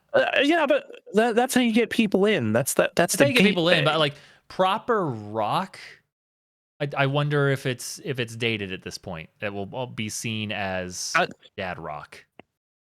Fall Out Boy, that was around that time. Yeah, Fall Out Boy's a weird between emo and alt rock. Pop punk. Linkin Park was big at that time. Linkin Park, man. My Chemical Romance, of course, was big at that time. Limp Bizkit is huge right now. Yeah, Limp Bizkit got a big boost off of that DMC intro. Like they're the opening to that DMC anime. Yeah. And it got me into listen to Limp Bizkit this year, so I guess it worked. Yeah, so what I'm hearing is get your music into popular shows that are trending in the moment, because Metallica had a revival with Stranger Things. I mean, Guardians of the Galaxy got a lot of people. That's the key now, is you have to be part of other entertainment Yeah, so I actually remember when Guardians of the Galaxy 1 came out, a lot of songs from that particular film ended up charting. Ooh, yeah. Yep. So yeah, like it was very much it was very much that particular movie got a lot of kids into it. Yeah, like I looked up even 10 years ago, Paramore. Mhm. They were charting. Yeah. Paramore was charting even 10 years ago. Mhm. But yeah, like you look at so yeah, like I guess just get into popular fucking shows and movies and hopefully, and James Gunn is doing the Lord's work in that regard. Right. Yes. That's the Phoebe thing. and I are In going the to year 2025, people were getting that song from Superman stuck in their head, and like Yeah. that's a good song. So Absolutely. Interesting thing. 2015. 2015. So who knows? Who knows? We might get a rock resurgence. who knows, We man? might get one. I don't think it's gonna. It would have to be pretty big to bring back like manufacturing rock band instruments and. Well, see, I think what happened was that Rock Band 4 was just too soon. People didn't have the nostalgia yet or the disposable income. I see what you're saying. Because you have to remember, when did American Pie come out for Rock Band 3? Because that was the last Rock Band 3 song. Oh, I don't know. So Rock Band 3 got released in April of 2013. Or sorry, Rock Band 3's last song got released in April of 2013. Okay. Rock Band 4 came out 2.5 years later. Mm-hmm. Okay? Yep. So it came out in October of 2015. Right. And at that point, most people who would have nostalgia for Rock Band, it wasn't removed far enough. And not only was it not removed far enough, they realistically didn't have much disposable income. Right. I was beyond fucking excited for that game, so I made sure to save up money most of the summer so I could buy the full shebang because I'm stoked. But I think what you do, most millennials and people who were really into Rock Band are in their 30s now. Yeah. Okay? Mm-hmm. The 30s are when you typically have a little more income. Typically.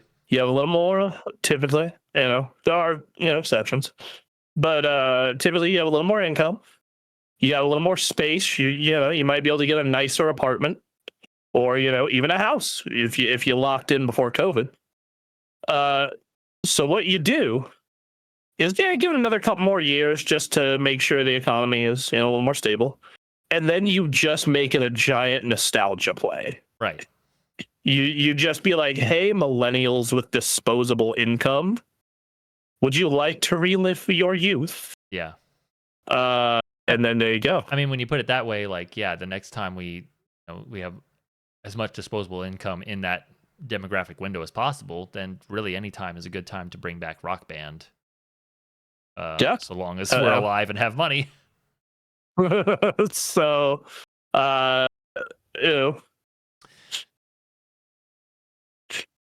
So my girlfriend overheard this, and she sent me a message saying "so many dinks," which is for those of you who don't know, dual income, no kids, which is a lot of our generation. It's gonna increase. Yeah. And it's probably gonna continue to go up. So I'm just saying, you target the dink households. You go for the dinks. And I mean, bro, because I have a Rock Band 4 with almost 900 songs. Mm-hmm. So I mean, invite people over and then piss off all my neighbors. Yeah. Like a true rock band. Part of the experience. Yes. Yeah. Yes, there were a bunch of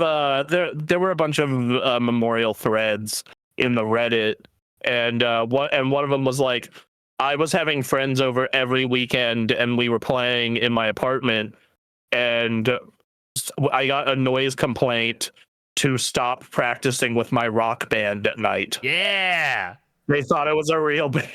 That's good. This sucks. I think it's great that I think it's great and horrible that part of it lives on in Fortnite. Sure. I think it's great that part of it lives on in Fortnite, because you can still play the guitar, bass, and vocal parts. You just can't do drums, and it just doesn't have a rock band vibe. Right. Like, yes. Well, when I booted up the game, it was like, oh, hey, it's Goku, Peter Griffin, and two randos dressed weird playing Weezer. That's fun, Yeah. I guess. But it's not the same as, hey, we made our band and named it and did world tour.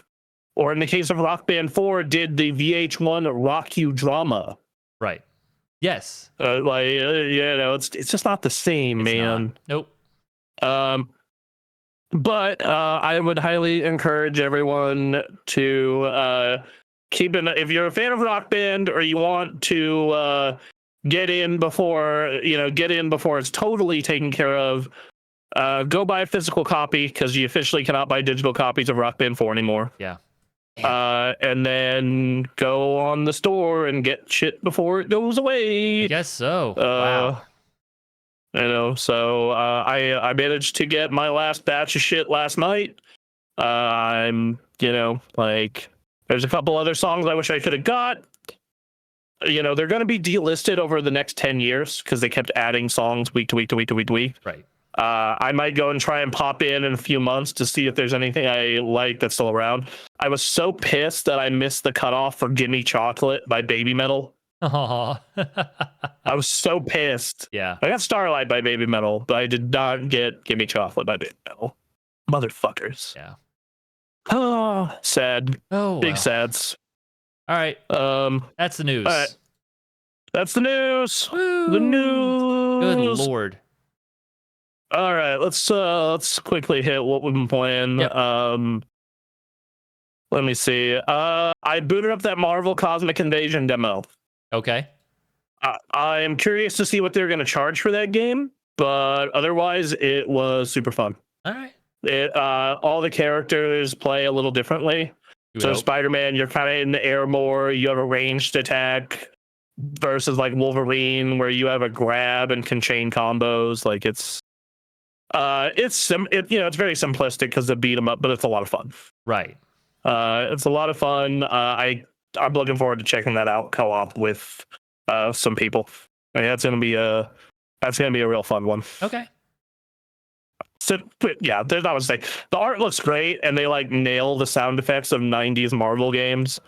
Like, if you told me these were sound effects and sprites straight from Capcom, I would believe you. Okay. Nice. So yeah, good job there. Cool. I played some Rock Band 4. Oh yeah, that's right. Yeah, you would. Yes. I was just like, I booted up. I played guitar for about 45 minutes. Yeah, I'm gonna play probably some more over the coming weeks. Yeah. I'd be surprised. So there's that. Let's see. I finished Death Stranding 2. Oh yeah.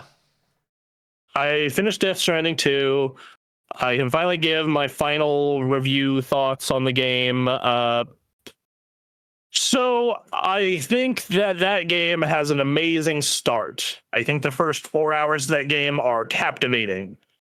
I think the last 3 to 4 hours are also pretty goddamn awesome.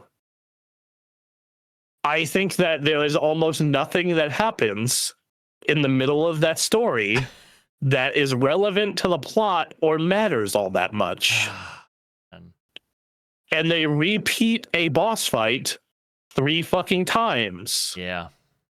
The one that matters to the plot is the last one, which is also in those last like 5 or so missions. Right. So it's just like this thing where it's a pretty good story. And when I sat and I thought about it, I don't want to spoil too much, but they do kind of an unreliable narrator thing. Ooh. With it. So that, like, I liked the story. I just think it's paced like absolute dog shit. Right. It has just like objectively bad pacing. And I had a friend of mine trying to argue. It's like, well, that's intentional because the unreliable narrating. I'm like, that doesn't make it better. Right. that doesn't make it better. Yeah. You know, like You need yeah, to keep me engaged and into the story. So like had this not been a Kojima game and had not friends and like the zeitgeist as a whole been like, nah, dude, the ending's amazing. I would have probably said fuck this and stopped a little bit after the VTuber stuff. right. Like that was cool. I was like, okay, I got to see that. That's funny. I'm gonna go about my life now. Yeah. I think it's very poorly paced. But if you can get over that, I think the core gameplay loop is a lot better than the first one. Like all all the delivery stuff feels less like tedious and punishing. Like there's still challenge there. You still gotta balance, and I definitely still had moments where like I fell and I went down a cliff and all my fucking shit went with it, and I was like, God damn it. But it's not nearly as punishing, and you get upgrades a lot quicker. Okay. Like by like hour 6, you have a truck. Wow. Like Wow. hour 5 or 6, you have a truck. Like hour 4, you have the trike. Man. All right. Well, so at the end of the game, when you beat it, you get your stats of like what you traveled most in, and over half my time I was in a truck. Yeah. I was post-apocalyptic trucker. If you're gonna give me a truck that early, you better believe I'm gonna use the truck. Oh yeah, I was Skyrimming that truck up the side of mountains. Yeah. Yeah. Oh, especially like there, like on the like 7th to last mission, you unlock the spikes to help the truck climb. Oh man. And I was like, okay, great. I'm never using anything else. Right. So there's that. I really love that. So yeah, like the bad pay. So like they improved the quality. In fact, the delivery stuff was so improved, it ended up being kind of a relaxing experience, and I ended up doing some side content. Oh, nice. I did a lot of the side content early in the game, which was great because I got a level 2 shotgun and really early, which is a really good gun. Right. And I'm just like wasting dudes. They made combat more viable as a whole. Cool. Combat is actually, it's not like Metal Gear 5 good, but it's like good enough where you can enjoy yourself. Right. So that's a big plus. Presentation values are amazing. Like it is it is probably the best looking game I've seen since Spider-Man 2. Wow. It rock solid, no frame dips, entire time.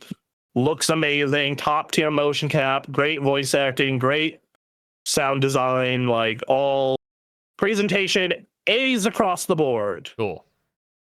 This is what AAA fucking video games should be. Right. In terms of presentation. Okay. So there's that. I do not like BTs. They are not fun to fight, and they're also not fun to drive by. They're annoying. They're not difficult. They're just bullet sponges. It's like keep running, shoot them. Right. You know, like they're not fun to fight, and they're bullet sponges, and like they're kind of obnoxious to avoid. So it's just that, like, I actively feel having them in the world makes the game worse. Most of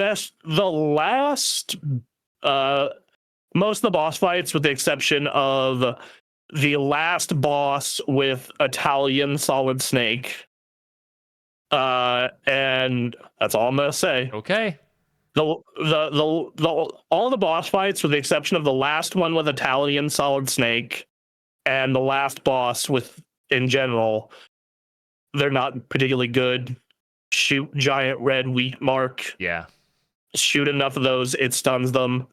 Shoot them a whole bunch when they're downed. Repeat the process. They're not like the spectacle is cool, like giant metal mech octopus. You know, but like once you run out of the spectacle, it's like, oh, okay. Right. Some of the side content's cool. You get fun cutscenes, like a pizza guy doing like martial arts flips and shit, or the VTuber thing. But it's The thing is like I have come to expect this absurdism from Kojima. Right. And this is like the first Death Stranding was so off the wall that none of this in the sequel has any novelty to me anymore. Yeah, Like sure. it's like, That's yep, fair. it's what I'm expecting. So yeah, yeah, it was very much a game that I was like, I hate this, I really like this, I hate this, I really like this. Fuck this game forever. That was awesome. The entire time. And when I got done with it, I like, because we did the review thing for so long, I'm like, if I ever to review this, what would I get? And I was like bordering on a 3 or a 4. Right? I was like, don't want to give a 3, don't want to give a 4, 3, 4, 3, 4. It's a 4. Okay. It's a 4. I think it's a 4 out of 5. I think that it has a lot of cool creative stuff going on in it. I think that it does a good job actually in getting people. But if you've never played Death Stranding 1, you can still enjoy this because they have a little on like in the main menu when you boot the game up. Did you play Death Stranding 1? No? Here's a little recap for you. Boom, boom, boom, boom, boom. And then the game does its best to like give you an in-game encyclopedia to read to get caught up as well. Great. Yeah, the encyclopedia. Yeah. I think overall it's good. It's really good. I liked it. I keep track of everything I play in a year, and if I were writing my top 10 today, it would be in like the number 7 to 10, depending on how I was feeling at any one time. Okay. I don't agree with the general sentiment that this is a game of the year contender. It's right up there with Donkey Kong and Expedition 33. Do not agree with that in any way. Right. Okay. Seems like crazy to me that you would say that. Sure. Like, and then last I played the Black Ops 7 beta. Okay. I don't like they've added health bars above people's heads. Oh, that is weird. Bad What? addition. What? Yeah. Okay. Yeah. Bring like it back. you would like do the pop. Yeah. They like I was like no. The high tech nature of it's fine. Like it's it's not like amazing, but it's fine. It's like it kind of reminds me of Advanced Warfare, which I didn't particularly care for. So it feels a little heavier than Black Ops 6 does. Okay. And I'm gonna wait for the full release. I'm gonna try it. Because I have, Game Pass locked in until January. Sure, yeah, might as well. So, gonna try it while I got it. And yeah, I don't know. I really like Black Ops 6 a lot, so I got into this and I messed around. I'm like, this is fine. Stop. I'd rather just go play more Black Ops 6. Right. Oh man. So. Bummer. Okay. Yep. Yeah. Well, we'll be checking that out more. So, when that comes out, and by we I mean you. Yeah, I don't think anyone else here is willing to go into the Call of Duty mine, and I understand. Yeah. Yeah. We had a brief moment. They came out with a new Call of Duty and it looked cool. And then I don't know. So. Yep. We all played Modern Warfare 2, the reboot together, and that was fun. Yes. That was a good time. Yeah. Little bit of a flashback. It was, and that's kind of what I see Call of Duty as at this point. That's just for me though. I played Skate some more. Not a whole lot's changed on that. Still doing what it's doing, what we've talked about. So they're going to start the next season and their little Skate Pass thing, which has a little bit of controversy, but I'm going to let that kind of release and see how everyone feels about it and report back on that. So yeah. Do you think Saudi Arabia likes Skate? No, because they can't turn it into an esport. Damn it! It's not going to make nearly a fraction of the amount of money that Madden and FIFA do. So, fuck. Good luck to those developers. I wish them the best. Bummer. And the Skate IP for that matter. So, damn it. Does EA still have Burnout? Yep, they still own Burnout. They can sell that off. Yeah. Well, I mean, when the private equity guts it like a fish, it'll get sold off. That's I'm what hoping for anyone but Microsoft. That's my hope. exactly Anyone right. but Yeah. Microsoft. So, All right. Again, all I know is I'm watching that now, and I'm crossing my fingers. I'm not paying any more money to skate in this moment, so we're just gonna wait and see what happens. all right. But anyway, that's the I show, think that's everyone. show. Yeah. Sorry for running long. Everybody. We had stuff to talk about. When a big Xbox moment happens, we have to get our full thoughts and feelings out there. So Just needed that time. So anyway, Yep. that's it. Enjoy playing video games. We're gonna go play video games. bye. Bye.